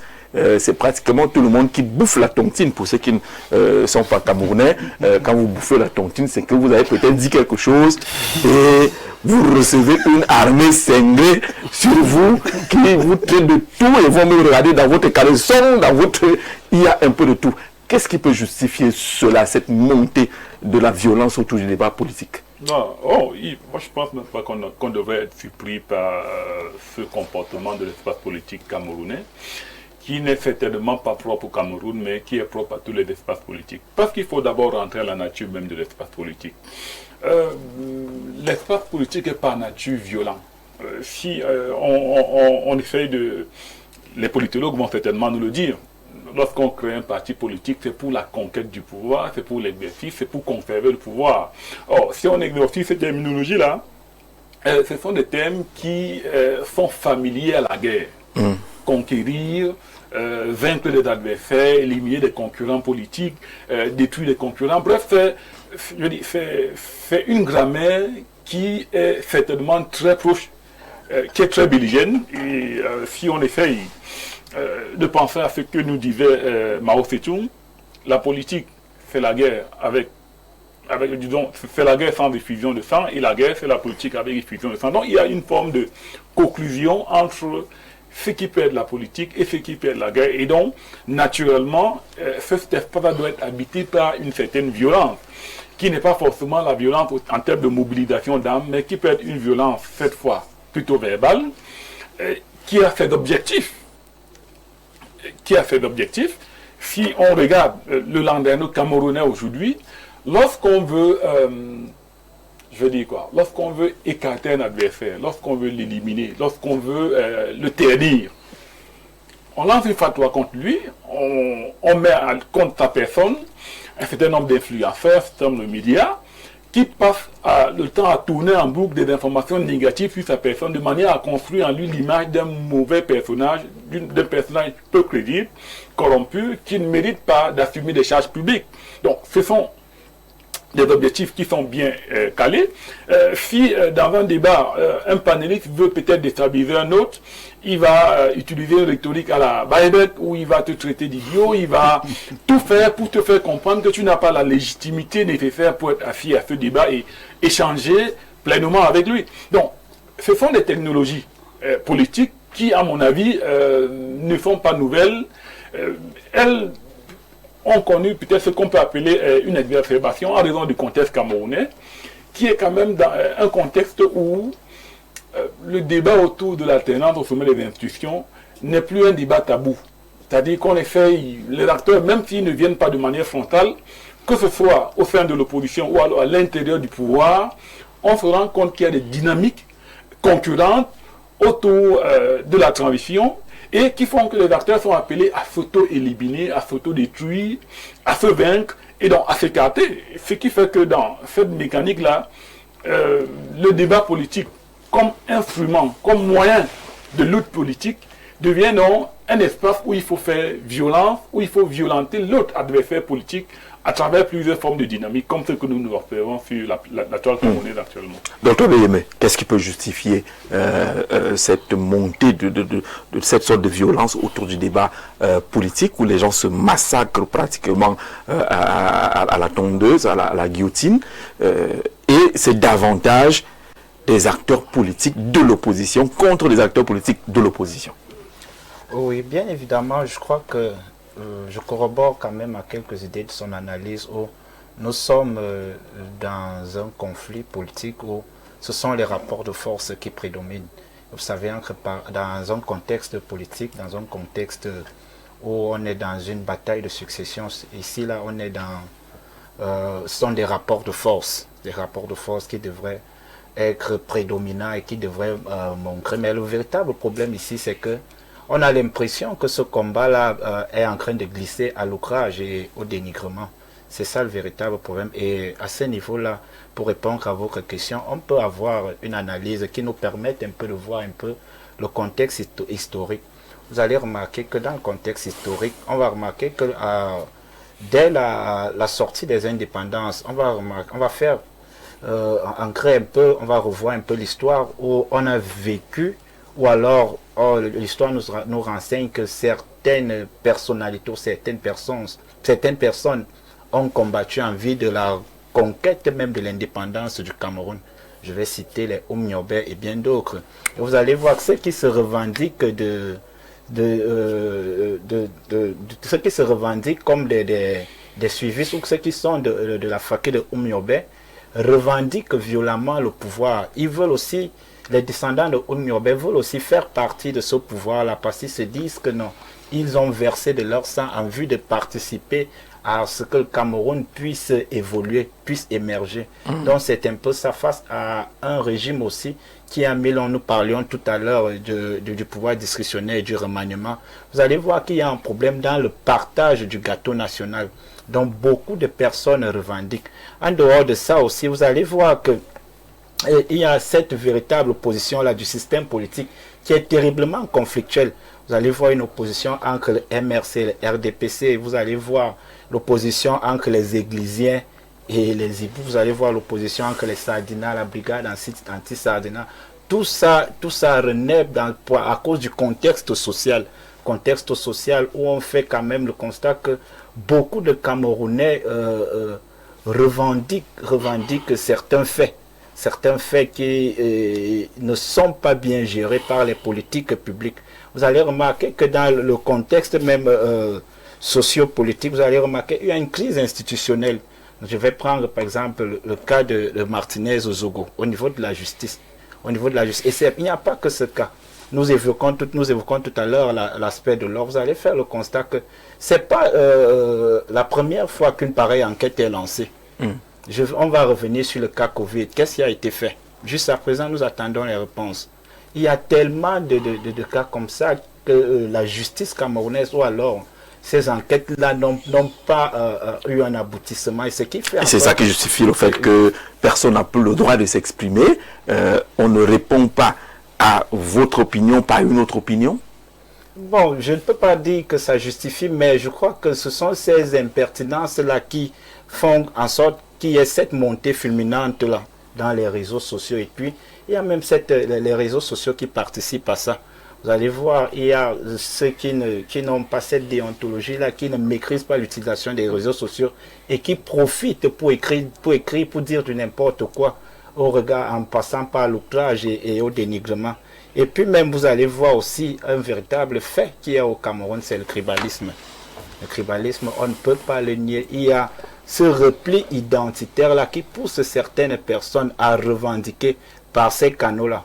Je vais prendre le cas. Vous allez remarquer que dans le contexte politique camerounais, on a l'habitude de taxer lorsqu'il y a quelque chose qui est fait. On va dire, voilà, ce sont eux qui gèrent le pouvoir pour représenter une certaine partie de la population qui regarde une certaine conquête du territoire. Vous allez voir, lorsqu'on fait par exemple allusion, moi je me rappelle d'un débat où j'avais suivi, un débat que j'avais suivi, où quelqu'un évoquait disant que non, c'est votre tour. C'est votre tour, vous allez aussi souffrir. Les nordistes vont aussi vous tuer. Imaginez un peu dans un contexte comme ça, où on parle des nordistes dans un contexte camerounais. Donc vous allez voir, il y a cette montée-là du tribalisme dans le contexte camerounais. Et puis même, il y a un véritable fait, c'est qu'il y a beaucoup de frustration. Beaucoup de frustration sur le plan sociopolitique et économique. Vous allez voir le chômage, un taux de chômage tellement élevé. Est-ce que vous savez que M. Jean-Jacques, tout à l'heure, je regardais les données de l'Institut de statistiques au Cameroun. On s'en rend compte qu'on a pratiquement 73% de chômage au Cameroun. Face à ce record-là, c'est un record. Vu le fait que je me rappelle encore qu'on vient de quitter du document stratégique de croissance de l'emploi, du DSE, du croissance de l'emploi. Maintenant, on a la stratégie nationale, le SND30. Remarquez un peu, vous allez voir. Et on fait encore le constat qu'on est encore, c'était en 2024, mais on fait toujours le constat qu'on est sensiblement à près de 73%. Et puis regardez, mais même pour les travailleurs, là, je pense que c'est pas donné. Vous allez remarquer que beaucoup peinent avec les salaires de catéchistes. Regardez un fonctionnaire qui touche pratiquement 50 000. Comment il va faire pour nourrir ses enfants? Voilà la rentrée scolaire qui est dehors. Tout ça, ce sont des éléments qui participent à cette montée en puissance des revendications. D'accord. Des revendications sur le plan national. Vous allez remarquer même autre chose, monsieur Jean-Jacques. Regardez même le SMIC au Cameroun. Je crois qu'il a 43 969 francs au Cameroun. Qu'est-ce qu'on va faire avec Alors, vous inscrivez tout cela dans le cadre des frustrations qui peuvent également concourir à comprendre ce qui se passe aujourd'hui. Je rappelle qu'on va ouvrir la ligne téléphonique en direct pour quelques minutes. Vous appelez, vous contribuez également au débat. Bonsoir et bonsoir Jean-Jacques. Toute cette cacophonie politico-tribale sur les débats politiques m'amène à dire qu'au sein de l'opposition, vivons des égos surdimensionnés où le grand rassemblement, c'est le RDPC en sage, continue son évolution à s'éterniser au pouvoir qui n'aimerait pas s'éterniser au pouvoir lorsqu'on est un parti politique. Bonsoir à vous. Les réseaux sociaux sont pris en otage par des individus qui ont une culture générale et politique proche de zéro. Ils sont dans l'obligation de verser dans la haine et la violence verbale pour avoir droit au débat public. Thierry Evina Nimbama qui envoie sa contribution. Comment comprendre cela, cette montée de la violence? Est-ce que c'est une pauvreté de la proposition politique qui alimente justement cette violence où on n'accepte pas d'office la contribution ou l'intervention de tel autre? Oui, sur le plan politique, on pourrait même dire que la violence nous est substantielle. Et ceci, c'est un héritage, qu'il faut le dire. Et nous avons hérité cela. Et c'est pour ces raisons que je vais un peu m'attarder sur un aspect que le précédent orateur a abordé, l'histoire. Parce que quand vous voyez l'histoire politique du Cameroun, ça s'est tourné autour d'une conquête brutale du pouvoir. Ça n'a jamais été une conquête paisible. Et il a parlé effectivement du temps de la colonie, le Cameroun sous tutelle. Quand on va rentrer voir les nationalistes, les Camerounais qui se sont battus pour obtenir l'indépendance. Parce que le simple mot se battre pour obtenir l'indépendance développe déjà une violence sur le climat politique. Alors, après l'indépendance, on a connu une longue période de parti unique. On pourrait dire entre 22-24 ans. Alors, ce monolithisme politique a développé plus encore de violence parce que, à cette époque-là, il n'était pas possible d'envisager seulement, de rêver seulement que vous pouvez accéder à la magistrature suprême. D'ailleurs, même, quand on dit le pouvoir, on va même jusqu'au pouvoir local. Ce n'était pas si facile de prétendre être maire, être député. Il fallait toujours passer par un cadeau. Et cette psychose même de la brutalité qui s'est transformée avec les assassinats et tout, nous hantait en permanence. Ce qui fait que le Camerounais est resté, c'est-à-dire ce qui devait par moment venir. Et on pouvait connaître les violences pendant peut-être les préparations des élections, qu'on pouvait assimiler d'une violence conjoncturelle est devenue structurelle. Parce que du côté de l'État, sachant que c'était totalement impossible d'accéder, on y revient, on arrive en 90 avec l'ouverture, le multipartisme. Et quand vous voyez, quand on va au multipartisme, alors les gens viennent donc avec cet esprit de violence. Ce qui fait que même les partis, si je prends un exemple seulement de SDF, peut-être qui arrive avec des slogans du genre sauf à don't finish, avec des slogans power to the people. Ça veut dire le pouvoir au peuple. Vous voyez que tout ça là, il y a toujours une violence symbolique. Ça veut dire que le pouvoir n'était même n'a pas. Il y a même des symboles, le point levé. Le point levé. Le point levé. Il y a même une histoire même qui a suivi ce point levé, que je ne voudrais pas revenir sur ça. Au stade Omnisport, avec la foule qui était autour de John Freddy, c'est raconter une histoire montée de toutes les pièces et qui faisait croire au peuple qu'on a arrêté les balles qui ont été tirées. Donc, vous voyez que cela construit davantage une violence. Alors, on a continué dans ce système-là. C'est comme ça que tout ce qui arrive en politique, alors se présenter toujours comme des guerriers, comme ce qu'ils vont. C'est-à-dire que ce n'est pas une conquête paisible, ce n'est pas un dialogue, ce n'est pas la contribution à construire le pays, mais c'est à se battre pour avoir le pouvoir. C'était dans la tête. Et je crois que cela, c'est toujours sur le plan structurel. Quand on va voir ces structures, on voit même la structure du jeu politique. Le leader politique qui arrive dans la scène, il ne considère pas soit l'adversaire, il n'a pas la notion de l'adversité, mais de l'ennemi. Donc du coup, le leader politique qui vient créer son parti, il voit le parti au pouvoir comme son ennemi. Oui, forcément. Vous gardez la main. Vous gardez la main. On prend quelqu'un au téléphone. Allô, bonsoir. Bonsoir Jean-Jacques. Oui, monsieur, comment vous appelez? Moi, c'est Bernard Mebenga, depuis Bolova. Merci Bernard, allons-y, on vous écoute. Oui, pour moi, je trouve déjà intéressant le débat actuel. Oui. Et je trouve que la scène politique camerounaise a pris un sérieux coup. Et les politiciens se sont appropriés cet l'espace médiatique.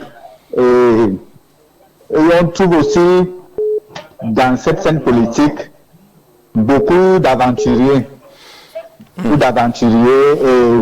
beaucoup de partis politiques qui ont été créés comme ça à la volée. Ça fait que certains sont arrivés là juste pour détruire les autres, et certains Camerounais aussi ne se retrouvent pas dans ces partis politiques. Ne se retrouvent vraiment pas. D'accord. C'est le bas peuple qui prend un coup au finish. Donc, ce sont ceux qui ont tout, qui ont confisqué cet espace. Vraiment. D'accord, Bernard. Vivement que cela change un jour. Merci. Merci beaucoup, Bernard, depuis Bolova. Allô, bonsoir au téléphone. Bonsoir. Bonsoir, Jean-Jacques. Monsieur, comment vous appelez? Je suis Guédolé Mabrette. D'accord, allons-y sur la thématique, on vous écoute. Le tribalisme est là. Le tribalisme est là. Le tribalisme. Actuellement, oui, le tribalisme aujourd'hui dans notre pays, c'est le carburant du pouvoir. Le tribalisme est là. Ils ont séparé les Camerounais. Je peux demander à celui qui est de ma tranche d'âge, Benoît, ça fonctionnait comme ça avant? Mais non! Parce que Jean-Jacques, le jeune docteur qui a analysé le chômage, Jean-Jacques, est-ce que la botte de campagne d'un ministre coûte 50 000 francs le mois? Un chien du ministre peut parler terre à terre. Le chien du ministre coûte 50 000 francs le mois. Mais il y a un ministre qui a défendu l'ISMIC au Cameroun et c'était encore avant 36 000 francs. Est-ce que c'est normal? 36 000 francs pour un technicien de surface. Jean-Jacques, vous pouvez imaginer ça? Que même la volaille du ministre coûte 50 000. Vous pouvez imaginer ça? J'ai connu un ministre du Travail appelé Don Paul en 1974. Il ne pouvait pas tenir ce langage en 1974. Est-ce que vous pouvez imaginer ça? Ça, c'est pour nos enfants et non pour leurs enfants. D'accord. On a compris l'essentiel. Merci d'être passé par ici. On va prendre quelqu'un d'autre très rapidement. Allô, bonsoir. Ah, il est parti, il s'est déconnecté, il va revenir. On prend encore 2 ou 3 appels. Monsieur Jean-Jacques Zé, le débat politique est violent parce que les hommes politiques jouent avec la nation camerounaise. Le plus dur en politique, c'est de connaître son ennemi. On prend d'abord quelqu'un. Allô, bonsoir. Bonsoir, monsieur le journaliste. Oui, c'est monsieur. Allô? Allez-y, on vous écoute. Ok, d'accord. On a suivi un débat hier de l'affaire des Martinez. Les gens qui viennent de parler, est-ce que vous êtes au courant que le président a dit que ce procès ne doit pas être parlé sans qu'on ne cranche cette affaire? On n'a pas bien compris, qu'est-ce que vous dites? Est-ce que vous pensez que le président du tribunal, dans l'affaire des Martinez a donné un ordre qu'enfin les médias qui vont s'élever pour parler ça portera la suite et sera traduit en justice? D'accord, est-ce qu'on est dans le même thème, mon cher? On prend quelqu'un d'autre très rapidement. Allô, bonsoir.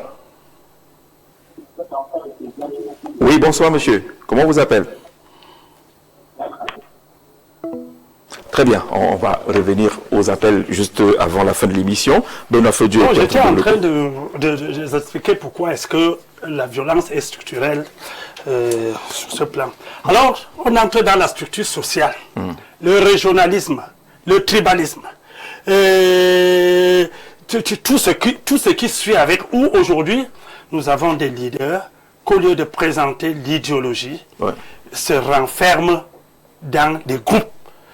Et vous allez constater que la plupart de nos leaders politiques fonctionnent dans ce système de microcosme politique donc qui s'étend tout simplement au niveau du département ou de l'arrondissement, voire même de la famille.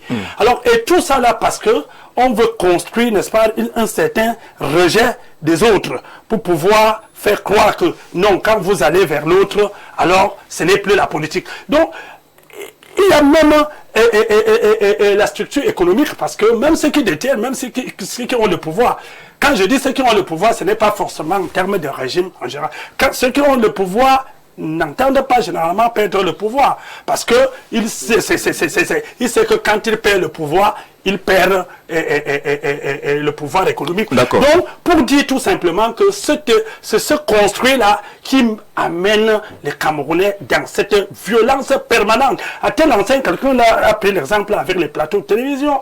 Vous allez voir, dès lors qu'on est sur un plateau de télévision, quand le Camerounais qui est appelé à éduquer, à passer le message, lorsqu'il dialogue avec son compagnonniste, alors on a l'impression que non, il n'y a plus de politique là-bas. Il faut, n'est-ce pas, qu'il fasse une certaine violence à son égard pour montrer combien de fois il est supérieur à lui. Vous avez toutes sortes de personnes qui tombent dans le débat politique, que ce soit des enseignants d'université.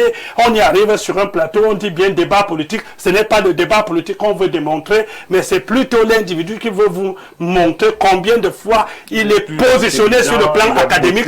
Tout ça, ce sont des violences. Et la réplique de ces violences, c'est quoi? Ce sont des invectives permanentes. Et les leaders politiques, donc, dans leur offre, ne sont pas totalement sérieux. Ils exercent une certaine violence. Juste sur la question des offres politiques, Benoît Feudieu, je vais revenir là, Dr Zanga, qui avait déjà commencé dans la première thématique de mise en bouche à évoquer l'offre politique. Est-ce que ce n'est pas l'absence d'offre politique, d'idéologie, qu'on se retrouve justement avec ces débats qui affichent plus de la violence inutile que de la proposition qui puisse au moins mobiliser des propositions alléchantes politiquement parlant? C'est tout cela, Jean-Jacques. Il faut déjà rappeler qu'avant de revenir directement à votre question, en politique, on n'est pas ennemi. L'idéologie politique n'est pas un obstacle insurmontable. En politique, on est adversaire. On parle d'ailleurs du jeu politique et le jeu est gouverné par des règles que les compétiteurs se doivent d'observer et de respecter. La violence du débat que vous évoquez a cours sur les plateaux de télévision, sur Internet, sur les réseaux sociaux et même à travers la presse une certaine presse Absolument. qui est acquise à certains hommes politiques, vous verrez que c'est des tribunes sur lesquelles on discrédite, on jette le discrédit sur certains acteurs On est politiques. plus orienté vers ce discrédit-là qu'autre chose. Curieusement. C'est le manque de culture politique, c'est le manque de socialisation politique. C'est même en fait la faillite des idéologies politiques et même des offres. Pourquoi le peuple s'appesantit et préfère s'appesantir sur ses invectives plutôt que sur l'offre? Ceux qui soutiennent leur leader politique ne connaissent même pas les offres politiques de ces derniers. Ils ne connaissent même pas les idéologies politiques, même de ces formations politiques dont ils semblent porter la voix des leaders. Vous avez même vu les communicants sur les plateaux de télévision. Oui. La rhétorique qui est mobilisée pour discréditer son adversaire. On n'a pas besoin d'être très beau physiquement pour être un président de la République, un bon président de la République. On n'a pas besoin d'être fertile pour être un beau président de la République. J'ai entendu pour discréditer certains hommes politiques, à certains on a dit qu'ils n'ont pas d'enfants. Est-ce que le terrain, est-ce qu'il s'agit de la fertilité ici? Le pilotage des politiques publiques visant à améliorer les conditions de vie des populations n'a aucun rapport avec la fertilité, n'a aucun rapport avec votre beauté physique, n'a aucun rapport avec la gestion de votre famille. On a dit que certains sont incapables de gérer leur famille. Vous pouvez être un piètre chef de famille et être un excellent président. Parce que là, il s'agit des politiques publiques. Il ne s'agit pas des politiques à l'intérieur des familles. Encore que là, cela relève de votre vie privée. Donc, pour quelqu'un qui comprend l'idéologie politique, pour quelqu'un qui comprend le jeu politique, il ne peut pas rejeter un acteur politique parce qu'on lui prête certaines insuffisances ou certaines carences dans sa sphère privée ou personnelle. Donc, les leaders politiques doivent éduquer ceux qui portent leur voix, que ce soit sur les réseaux sociaux, sur la presse ou même sur les plateaux de télévision. Le spectacle désolant auquel nous avons droit, quand deux éminences grises, quand deux enseignants d'université qui sont supposés porter le savoir, qui sont des sachants, quand ils sont sur un panel, on les écoute avec beaucoup de bonheur, parce qu'à travers les médias, ils nous édifient. Ceux qui n'ont pas la chance d'aller dans les amphithéâtres peuvent au moins acquérir ces connaissances en regardant les débats du dimanche. Quand les professeurs s'invectivent, quand des professeurs arrivent à tomber si bas, quand certains leaders politiques arrivent à mobiliser, à prendre des positions extrêmement sensibles, comme l'invective sur la tribu, sur la religion, sur des histoires particulières qui relèvent de la vie privée des candidats, cela est extrêmement grave.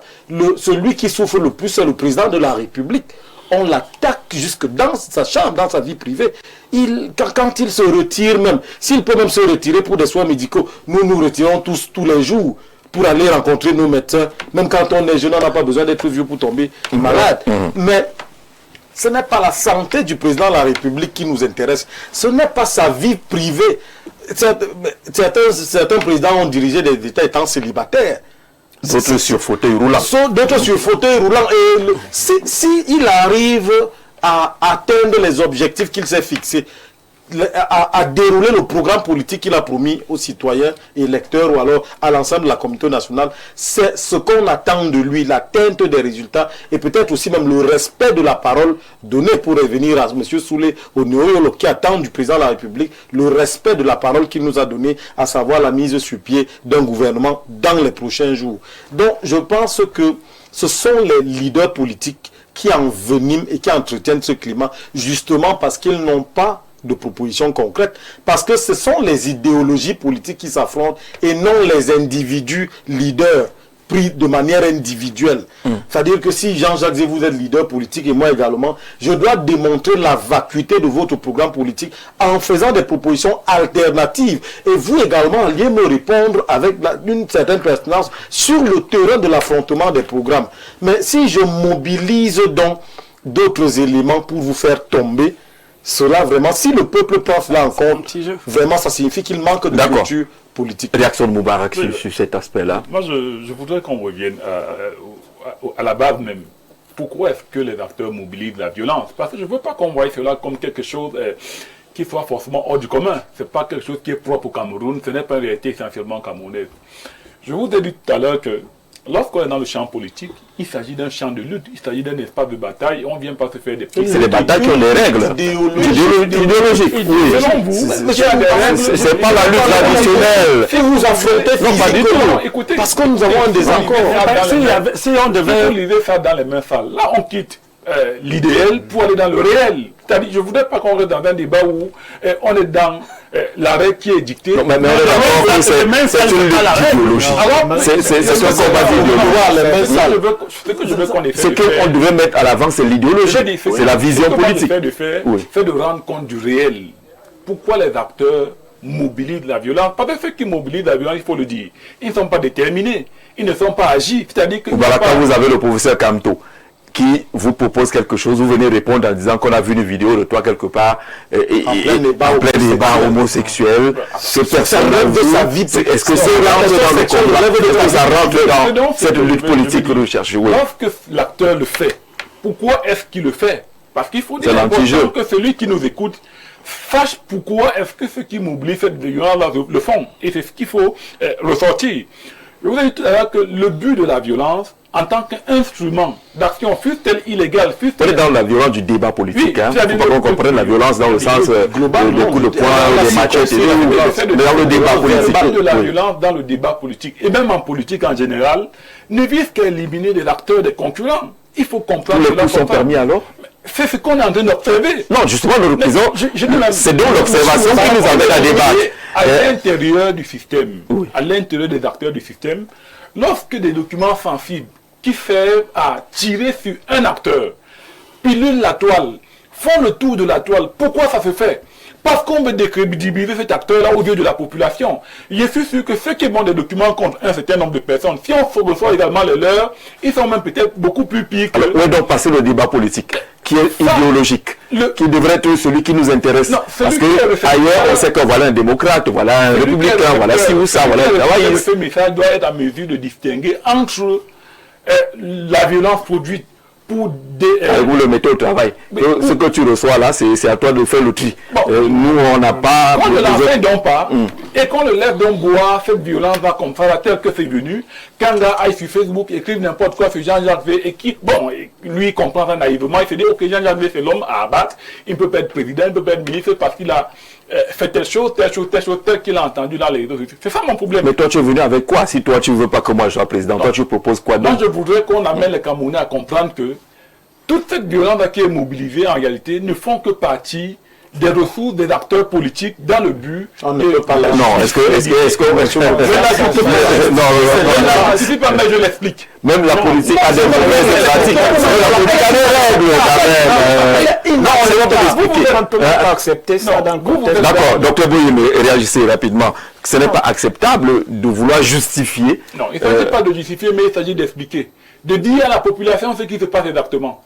La population sait ce qui se passe. Non, elle constate qu'il y a une montée de la violence. La thématique de l'émission, justement, c'est le ressenti des populations qui observent qu'il y a une certaine violence de débat politique. Alors, comment est-ce que, justement, la population, elle vit ça au quotidien? Est-ce que notre rôle... Oui. La population est active. Parce que lorsque vous entrez dans les réseaux sociaux, vous allez voir, c'est cette population-là qui agit dans les réseaux sociaux, qui lance des informations. Est-ce que c'est une population neutre? Est-ce que c'est une population neutre? Généralement, on reste dans les informations. Généralement, ceux qui véhiculent cela, ce n'est pas la population. C'est parfois l'initiative de la violence. Elle reprend de la violence. Elle reprend notre travail par les acteurs politiques. Le but de cette violence qu'elle reprend naïvement, afin qu'elle se mette à l'écart. Lorsqu'on lance une fatwa contre quelqu'un, le Camerounais lambda ne fait pas qu'une fatwa lancée contre quelqu'un. Lui, il prend tout simplement la fatwa parce qu'on lui a dit que tel est le plus mauvais des ministres, c'est lui qui est le responsable de tel détournement, tel détournement. Donc lui, il agit aussi naïvement que cela, sans savoir que derrière cette fatwa qui est lancée, il y a quelque chose d'autre qui est pensé pour discréditer la personne contre qui la fatwa est lancée. Donc la population, elle est seulement, elle consomme la production des gens posés quelque part qui pensent la communication. Ça c'est le constat général. Mais notre thématique voudrait justement qu'on sorte de là, qu'on grandisse, qu'on ait une certaine maturité politique, qui ne se laisse pas envahir par des éléments qui ne concourent pas à comprendre nos leaders. Si vous les placez là aujourd'hui, Benoît Feu-Dieu, placez nos leaders politiques, vous interviewez le Camerounais lambda, voici Cabral Libi, quelle est son offre politique, voici, on va vous dire qu'il a pris 1 milliard, et que on prend comme Tony, il est pas sérieux, il a refusé d'aller à l'élection, il est l'ennemi, il est dans le système, il a mangé hier, et ainsi de suite. Allons-y. Je vous ai dit tout à l'heure, à ma première prise de parole, j'ai d'abord essayé de planter le décor. Je suis rentré très loin. Voilà où nous sortons même, pour nous adapter, pour nous acclimater sur le système politique qui est le nôtre. Alors, c'était tout simplement pour arriver à éviter ce qu'on est en train de dire, d'indexer population. La population, c'est qui dans la violence du débat politique? Non, la population subit. La victime. Quand on parle de débat politique, ça veut dire que ce sont des acteurs politiques. Et les acteurs politiques que nous sommes, c'est nous qui entraînons ce que je peux dire nos adeptes. Nos adeptes sont également dans la population. Mais ne rejetons pas comme si quelque chose est laissé. C'est pas des initiateurs. Oui, comme quelque chose est laissé au hasard. Alors nous avons dit ici que le Camerounais a tellement mis la violence dans sa tête qu'il faille se battre, faut même faire une cure de mentalité. Parce que nous avons dit, quand vous venez sur un plateau de télévision ou dans les réseaux sociaux là ne suivent que les leaders. Il n'y a pas un acteur qui s'amuse dans les réseaux sociaux. Non. Vous allez voir dans les réseaux sociaux où on est derrière, si je peux citer quelques noms, où on est derrière Cabral Libi, où on est derrière Kanto, où on est derrière Paul Biya, où on est derrière tel. Donc il n'y a pas d'électrons vides libres là-bas. C'est un camp. Alors, la seule réalité, comme j'ai essayé de planter le décor ici, c'est que, en marge, avec le déficit d'offres réelles politiques et la maîtrise même de la chose démocratique, on a construit notre démocratie dans la violence, qui est celle de conquérir par la brutalité. Aujourd'hui, on va parler tout de suite des élections. Vous allez entendre un leader politique. Oui, c'est bien beau d'émettre les soupçons sur peut-être les institutions qui gèrent les élections. C'est bien beau, les soupçons sont tout à fait légitimes. Mais parfois, la manière d'émettre ces soupçons fait à ce que, n'est-ce pas, ceux qui sont les vôtres, comme j'ai cité les leaders politiques, je vais citer quelqu'un qui le disait à haute voix que pour que nous ayons le résultat, quelque part, il a fallu que nous achetons le bidon de carburant. Vous voyez un peu, ça c'est déjà, c'est quand même passé inaperçu, mais ce n'est pas passé sans laisser de traces. On sait que là, on restait dans la brutalité. On a eu des gens qui ont tenu du discours déjà, on va voir, nous sommes là, où nous allons passer, où on va faire ceci. En fait, ne croyez pas que je bégaye. Je ne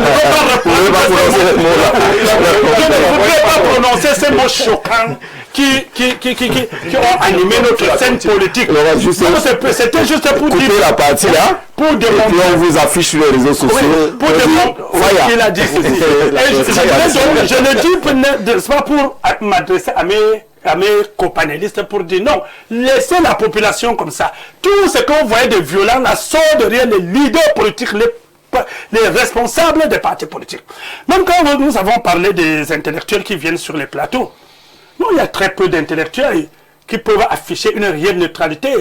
Encore aujourd'hui, dans notre scène politique, je ne sais pas si on en trouve. Ça veut dire que quelque part, et c'est même ça le comble. Parce qu'au moment où il sait déjà que je vais orienter le débat vers le côté où je soutiens, c'est là qu'il vous convoque sa casquette académique, c'est là qu'il vous convoque le nombre de doctorats qu'il a traversé, c'est là qu'il va vous citer Max Weber, c'est là qu'il va vous dire combien de fois il a écrit les thèses en sciences politiques. Il est sorti du champ scientifique. Il sort. Donc, et vous voyez, c'est en réalité de ça que nous souffrons au Cameroun, parce que quel que soit votre degré de compétence, Lorsque vous venez sur un plateau pour un débat politique, vous vous mettez dans la posture D'accord. politique. On prend 5 à 10 minutes pour prendre vos appels. Vous pouvez maintenant appeler. On a beaucoup qui se bousculent. Bonsoir Jean-Jacques Lapanthère. Et un bonsoir spécial à tes invités. Moi, je pense tout simplement que le débat politique est violent à cause de la pauvreté. Certains Camerounais qui ne s'en sortent pas pensent que la faute est à celui qui en a un peu, qui a un peu réussi. Mon frère, regarde bien dans les forats que tu es, qui insulte. Tu trouveras que c'est des chômeurs, pour ne pas dire ceux qui sont dans la souffrance énorme, alors que pour finir cela, il faut tout simplement permettre aux Camerounais de vivre aisément. Merci à Porte Ramsès pour cette participation. Allô, bonsoir. Bonsoir. Il n'est pas trop pas. Oui, bonsoir. Oui, je veux faire une mission. Oui, c'est monsieur. Monsieur Sagnon, Yves. Allons-y, on vous écoute. C'est en direct. Allez-y, vous êtes en direct. Alors, il est parti, il n'avait pas un bon retour. Apôtre Pierre Ramsès qui parle de pauvreté. Oui, allô? C'est intéressant, je vais revenir là. Oui, bonsoir. Est-ce qu'on a le téléspectateur? Oui, bonsoir. Bonsoir, Jean-Jacques. Oui, bonsoir, monsieur. Bien. Allons-y, rapidement. Je veux demander à Benoît, c'est que en dans les années 70-80, on retrouvait qu'une vendeuse de beignets, son fils a le NAM, ou sa fille a le mien, le fils d'un petit cultivateur, le prêcheur, son fils à l'école de police. C'est encore possible, Benoît. D'accord. Est-ce que c'est encore possible aujourd'hui pour parler des frustrations? Il y a un régulateur. Moi, j'ai passé le temps là où je portais mes sacs. Le régulateur, c'est qui? Le régulateur du Cameroun. Il y a un régulateur pour parler de la haine, des réseaux sociaux. Benoît, c'est le régulateur, c'est ceux qui ont les clés du Cameroun. D'accord, c'est noté. Merci. On prend quelqu'un d'autre. Allô, Thomas? Allô, Massok Thomas? Allô? Oui, bonsoir, bienvenue. Allons-y. Bonsoir, Jean-Jacques. On vous écoute. Pour dire ceci. Allez-y. Le tribalisme. Bonsoir, Jean-Jacques. Allez-y, on vous écoute déjà. Le tribalisme peut aussi être un comportement humain. Nous avons un problème de vivre ensemble à fragiliser la paix sociale. Il fait que les communautés ne s'acceptent pas dans un environnement où les entrepreneurs de la haine arment les esprits à tuer l'État. Parmi ces entrepreneurs de la haine, nous avons des hommes politiques, comme je l'ai évoqué tantôt, des diplômés des plateaux du dimanche, comme hier, pendant votre émission, dans différentes chaînes, disposant du trafic d'influence. Je n'oublie pas que les autorités étatiques, le ministre de l'Intérieur, qui a des appels et des serpents affamés, ne peut-il pas les happer, mais il est prêt à prendre les petits citoyens victimes des tribulations hitlériennes. Bonne émission. Merci Massok pour cette intervention. Est-ce qu'on va prendre une ou deux personnes encore? On a dit 5 minutes accordées pour les appels. Hein. Les messages sont également très nombreux. On ne pourra pas les lire tous hein, pendant qu'on positionne quelqu'un au téléphone. Est-ce qu'il est déjà là? Allô, bonsoir. Oui, bonsoir. Ah oui, bonsoir. C'est M. Malé Bidjan. J'aimerais intervenir au débat. Allez-y, on vous écoute. Allô? Oui, allez-y, on vous écoute déjà. Ok. Pour moi, je vais définir le thème en 2 volets. Cameroun, pourquoi les débats politiques sont si violents? Et oui, bonsoir Jean-Jacques et tout ton panel. Pour moi, je vais définir votre thème en 2 volets. Le Cameroun comme une nation et pourquoi les débats politiques sont-ils violents? Le mot Cameroun d'abord renvoie à une identité, à ce que nous sommes, à la nation. Cam et Héroun renvoient à notre identité ancienne. Et pourquoi les politiques sont-ils violents? Parce que les acteurs politiques sont dans la défiance de mémoire, sont à la conquête de la recherche matérielle personnelle. Et ce qui conduit à nos acteurs politiques à nous éloigner du sujet principal ici-bas sur un individu dont le président de la République est dirigeant. Et lorsque tu es dans des accès du débat principal d'un acteur politique, tu ne peux plus être maître de l'opinion. Tu ne peux plus avoir la maîtrise de ce que le peuple recherche. C'est ça l'objectif de notre problème au Cameroun. Tous les Camerounais savent que notre problème principal, c'est enlever le noyau principal que l'Occident a mis au milieu de nous, qui nous crée le désordre. Mais il n'y a pas de crise entre nous, parce que nous sommes issus d'un seul arbre. Si nous regardons nos noms, nos villages, nous avons tous les mêmes villages. Alors, M. Jean-Jacques, il faut que nos acteurs politiques doivent connaître que pour amener la population vers un point commun, il faut unir cette population-là. Il faut résoudre les problèmes, les maux de la population et amener cette population sur un droit chemin qui amène à un vie meilleur, à un lendemain meilleur. Donc, c'est ce que j'essaie d'expliquer. Merci, merci beaucoup pour l'essentiel. Allô, bonsoir. Allô, bonsoir. Bonsoir, Manga. Oui, monsieur, on vous écoute. Oui, je veux passer au débat, M. Manga. Allez-y, vous y êtes déjà. On vous écoute. Ok. Je voulais donc dire que, présentement, là, les partis politiques au Cameroun, ce sont ceux qui nous mettent dans le problème. Parce qu'en réalité, c'est déjà humain. Ils ne devraient pas se retrouver en train de faire ce qu'ils font là. Quand ils viennent pour rêver les Camerounais, et quand ils ont déjà ce qu'ils veulent, ils cherchent un coin s'asseoir, ils attendent les prochaines élections. Le monsieur en bleu est en train de dire des choses très pertinentes. Monsieur derrière des personnes, il dit des choses très pertinentes. C'est-à-dire quand ils viennent faire rêver les Camerounais. Ils viennent nous faire croire que comme ils viennent là, ils vont prendre le pouvoir comme si on était humain de la roue. Merci beaucoup. Merci beaucoup. On va prendre le dernier pour cette série. Allô, bonsoir. Bonsoir, M. Zé. Oui. C'est M. Zan. Monsieur Zan, on vous écoute.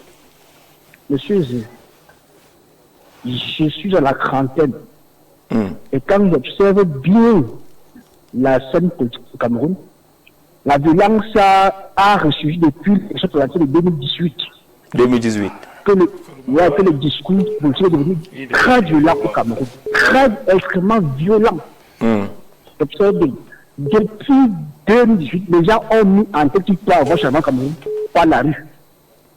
Donc, certains leaders politiques ont mis ça en tête que le changement ne peut qu'être par la rue.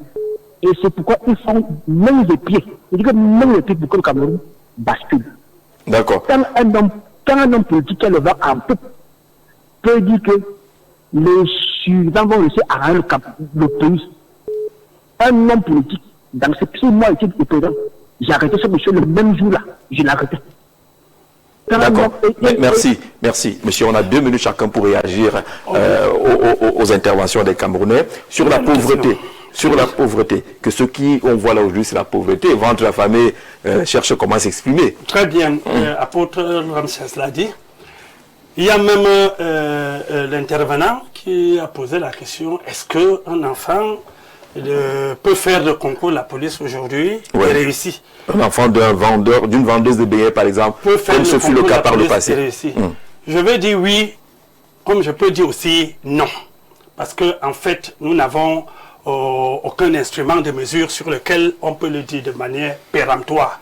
Parce qu'il y a même aussi les enfants des chômeurs qui ne font rien dans la vie et que l'enfant se bat jusqu'à il passe ce concours. Il y a le problème de chômage, oui, mais je ne voudrais pas qu'on déporte le débat. Parce que les maux de la société, le chômage, la corruption, et tout cela, ça c'est un autre cadre. Je me souviens dans un débat je me souviens dans un débat où on disait pourquoi la haine au Cameroun. Et on reportait cette haine aux leaders politiques. Et je pense que c'est de ce débat, on se retrouve sur le débat politique. je préfère rester sur le débat politique. Ces mots qui minent dans la société ont aussi un autre débat et d'autres voies d'analyse. Mais sur le débat politique, c'est effectivement là qu'on peut maintenant prendre ces éléments-là et ça retombe sur le manque d'offres que nous avons dit tout à l'heure, parce que le porteur, le leader politique, il cherchait tous les raccourcis pour attirer, n'est-ce pas, le maximum d'adhérents auprès de lui. Il va donc remettre tous les mots que la société regorge au soit pouvoir en place pour faire comprendre que si vous n'avez pas le travail, c'est le pouvoir en place. Et du coup, lorsque vous savez que c'est le pouvoir en place qui est la source de vos frustrations, automatiquement, vous ne pouvez que vous aligner derrière lui et animer les réseaux sociaux avec les invectives comme nous sommes en train de dire. Et c'est pour cette raison que j'ai dit, il n'y a pas de manquement de pouvoir, c'est une violence. Il n'y a pas. C'est pour ça que nous avons dit donc non.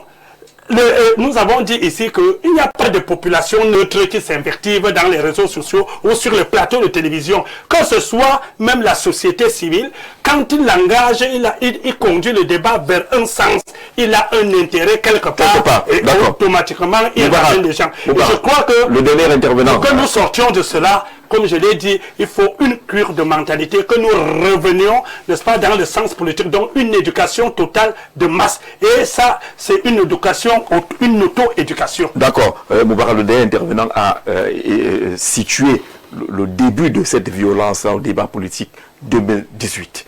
Vous n'étiez pas d'accord, j'ai vu votre réaction. Je ne suis pas d'accord. Parce que moi, je pense que, bon, peut-être qu'il parle parce qu'il y a une forme d'exacerbation autour de l'identité à partir de 2018. Mais sinon, si on rentre même jusqu'en 2004, après l'élection de 2004, on va se rendre compte que la violence habitait déjà la scène politique camerounaise. Et cette violence a amené aux émeutes de la faim. En 2008, il y a eu beaucoup d'autres choses après l'élection présidentielle de 2011 et puis 2018, 2025. Donc, on ne peut pas circonscrire cela seulement à 2018. Et moi, ce que je veux dire, et que je voudrais que le peuple qui nous écoute comprenne, parce que le peuple, lui, ne pense pas. Il reçoit la violence, il la consomme et il la reprend. C'est-à-dire qu'il recopie les comportements qu'il voit à la télé ou dans les médias sociaux. Donc, ce que je voudrais dire, c'est que la violence, dans le débat politique, est un instrument aux mains des acteurs, des entrepreneurs politiques, qu'ils utilisent pour tenter d'écarter leurs adversaires politiques, pour tenter d'écarter, de mettre en mal leurs concurrents politiques. C'est un instrument. Et ils ne sont pas obligés de l'utiliser. Ils peuvent choisir d'autres instruments d'action politique. Mais s'ils préfèrent choisir la violence, c'est parce que derrière cette violence, il y a un capital, il y a un gain politique qu'ils réalisent derrière la violence. Et le peuple, lui, doit... Et il y a un consommateur qui n'est pas préparé. Qui n'est pas préparé, donc le peuple. Alors il faut donc préparer ce peuple à accepter les choses qui sont... Oui. La violence produite pour détruire l'autre, de ce qui peut être une pathologie de l'espace politique, parce que la violence aussi peut être considérée comme une pathologie, mais le peuple doit être en mesure de distinguer de la violence produite par les acteurs. D'accord. Pour écarter d'autres acteurs politiques de la réalité pathologique de l'espace politique qui n'est pas un espace où on se fait des cadeaux quand même. On a entendu, docteur Zanga, beaucoup de frustration, le chômage, les équilibres, l'accès aux grandes écoles et autres.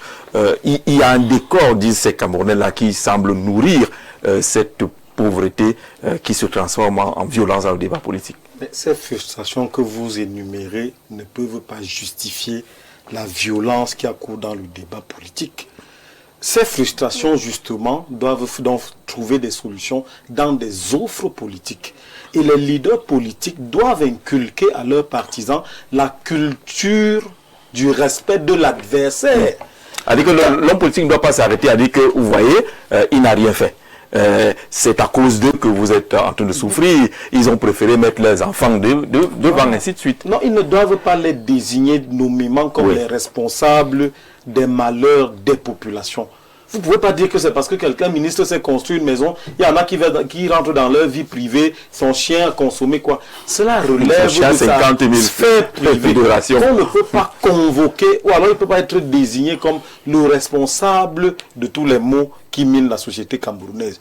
Il faut justement les juger sur le terrain de l'implémentation des politiques publiques, de la résolution des problèmes des Camerounais, du respect de la parole donnée pendant les échanges électoraux et de l'atteinte de leurs objectifs. À la réalité, quelle est même la posture que les leaders politiques doivent prendre? Justement, en période électorale, moi je ne peux pas être candidat à une élection, leader d'un parti politique, et accepter que mes partisans dénigrent mon adversaire. Dans mon point, quand je prends la parole, le premier point est celui qui va dans le sens de vous inviter à respecter non seulement, parce que quand vous ne respectez pas les adversaires, vous ne respecterez même pas les résultats. La culture de l'acceptation des résultats, vous allez tout renvoyer en bruit. Il faut intégrer le fait que votre offre peut contenir des limites qui feront l'objet de critiques de la part des adversaires. Et que si au terme de la compétition, dans le respect strict des règles du jeu, l'adversaire arrivait à nous battre, qu'on s'allie et qu'on accepte cela. Et il demeure notre compatriote, il n'est pas notre ennemi. Nous ne nous accordons pas simplement sur la vision et sur la manière de développer le Cameroun. Nous avons tous à cœur le développement du Cameroun, mais nous n'avons pas les mêmes approches. Il est donc notre adversaire, il ne devient pas notre ennemi pour autant. D'accord, Dr Béhémé. Oui, je crois qu'il faudrait aussi revoir quelque chose, c'est que concernant le sujet qui est posé sur la table, il faudrait faire part du type de violence. Parce que la violence dont on parle ici, c'est beaucoup plus l'outrage et le dénigrement. C'est beaucoup plus dénigrement, absolument. Oui, c'est véritable. C'est de ça qu'on parle dans les réseaux sociaux. Mais il faudrait comprendre quelque chose, c'est que dans un contexte politique, dans le contexte politique, il y a ce rapport de force-là. Mais ce rapport de force ne devrait pas verser vers le dénigrement et vers l'outrage. Et aussi, quelque chose aussi, il y a un fait, c'est que on ne peut pas occulter le fait que la population fasse partie des acteurs. La population est aussi actrice. Parce qu'au-delà de tout, certes, effectivement, il y a la notion d'élite, oui, électum qui vient du choix et tout, qui a peut-être un impact, qui a une certaine influence sur cette population-là. Mais cette population n'est pas naïve. Cette population, mais parce qu'au Cameroun, on va dire que le taux d'intellectuels au Cameroun est pratiquement à plus de 60%. On ne va pas dire qu'une élite quelconque va venir donner un avis à une certaine population, à une population qui a un certain bagage intellectuel. Non, la précision, la précision, nous sommes en train de dire ceci. Nous sommes en train de dire la population, n'est-ce pas? Le mot population englobe tout le monde. Sauf que ceux qui sont actifs de rien dans les réseaux sociaux ou sur le plateau ont automatiquement un camp qu'ils défendent et qu'ils sont prêts à présenter, à suivre cette personne avec leur frustration. C'est ce que nous disons. Alors on est tous d'accord qu'on va combattre le dénigrement, ça n'a pas sa place dans l'offre politique, parce qu'il y a une grosse focalisation sur le dénigrement. On veut absolument démontrer que tel est zéro. On ne l'écoute même pas. On ne l'écoute même pas. Au lieu de faire valoir l'offre politique. Ce dénigrement là, ne sont pas forcément la population. On est d'accord. Les gens placés dans les laboratoires. Justement, il y a beaucoup de laboratoires, il y a beaucoup de faux profils, de traitements qui polluent. Qui parlent de stratégie de dénigrement. Il n'y a pas d'électrons libres dans les invertifs. Alors, pourquoi on rejette tout cela? Vous allez le chuter, monsieur le docteur. Oui, certes, il n'y a pas d'électrons libres, mais j'ai l'impression que peut-être vous ne parcourez pas les réseaux. Il faut un peu parcourir les réseaux sociaux. Lorsqu'on lance, je ne prends que le débat sur le professeur Onangini et Eto. Il faut ancrer, vous allez voir. Tout le monde ancré dans ce débat pour dire n'importe quoi au professeur, pour insulter le camp de tout le monde. C'est ce que je te dis. Et dans tout le monde, il y a beaucoup de laboratoires. Avec eux, j'ai des laboratoires des faux profils, des faux d'information. Véritablement, ne reflète pas sa mère. Il faut comprendre quelque chose. On dit la même chose. Sauf que chacun défense sa chapelle. On dit la même chose. C'est une mauvaise D'accord. On veut éclairer. On veut avoir un environnement politique où les hommes politiques viennent défendre leur vision, leur position, leur idéologie, qui soient libres de défendre ou d'accepter ou de ne pas accepter. Et que chaque personne qui prend la parole je le dénigre. Évidemment. Merci, on va sortir l'émission. On va être là le monde. On veut construire. Vous êtes par exemple franquiste. Oui. Vous êtes franquiste. Oui. D'accord. Mais lorsque le franquiste défend Franck Biya, on vient répondre par autre chose. Oui. Hein? Et c'est ça qu'on entend. Ça commence à aller dans tous les sens. Voilà. Lorsque je défends Franck Biya, on vient répondre par autre chose. Ce que j'explique à la population, c'est que le discours qui vous est produit là ne vise pas à opposer les invectives, la violence, la brutalité. Merci, on a fini pour aujourd'hui. Merci d'être venu. Bonsoir Jean-Jacques à vos invités. Les acteurs politiques prêchent leur idéologie. Ils doivent être pédagogues, faire preuve et faire play et ne pas attiser la haine ou encore taire rapidement les polémiques. Il faut également convoquer la responsabilité de ces derniers vis-à-vis de leurs partisans. Merci Patrick depuis Strasbourg du côté de la France. Merci Patrick d'être avec nous et de participer à la construction du discours politique et du politiquement correct. Soulé Honorolo, merci. Bonsoir, brave Jean-Jacques Zé. Salutations distinguées à ton panel. Je vous regarde, je voudrais donner quelques explications. Il ne faut pas minimiser les révoltes personnelles et individuelles. Voilà. Hier à l'émission Libre Expression, le pauvre Founangini vous a expliqué le danger qu'il y a derrière. Vous ne pouvez pas savoir ce que j'ai enduré en termes de pression, des peurs, des promesses de représailles, les trafics d'influence et même des pressions collatérales au sein de ma famille. Donc c'est chaud comme ça. Je pensais que tu en savais davantage. Non, il fallait que tu parles toi-même sur les leçons politiques et sociales. Ce que j'ai fait est exceptionnel, inédit. C'est une révolte personnelle et silencieuse qui contient beaucoup de leçons politiques et sociales. Exemple, la crédibilité du pouvoir repose sur le respect des engagements. Lorsqu'un dirigeant annonce des réformes, des nominations ou des changements, sans qu'ils ne se concrétisent dans un délai raisonnable, cela fragilise la confiance des populations, crée le doute, donne l'impression que ce dernier parle pour parler. Au-delà de la décision elle-même, qui n'est pas traduite dans les faits, c'est la capacité des institutions à tenir leurs engagements qui influence la crédibilité. Sous le dessous, c'est un peu long, mais on a retenu l'essentiel. On se donne rendez-vous demain 17h pour une autre émission.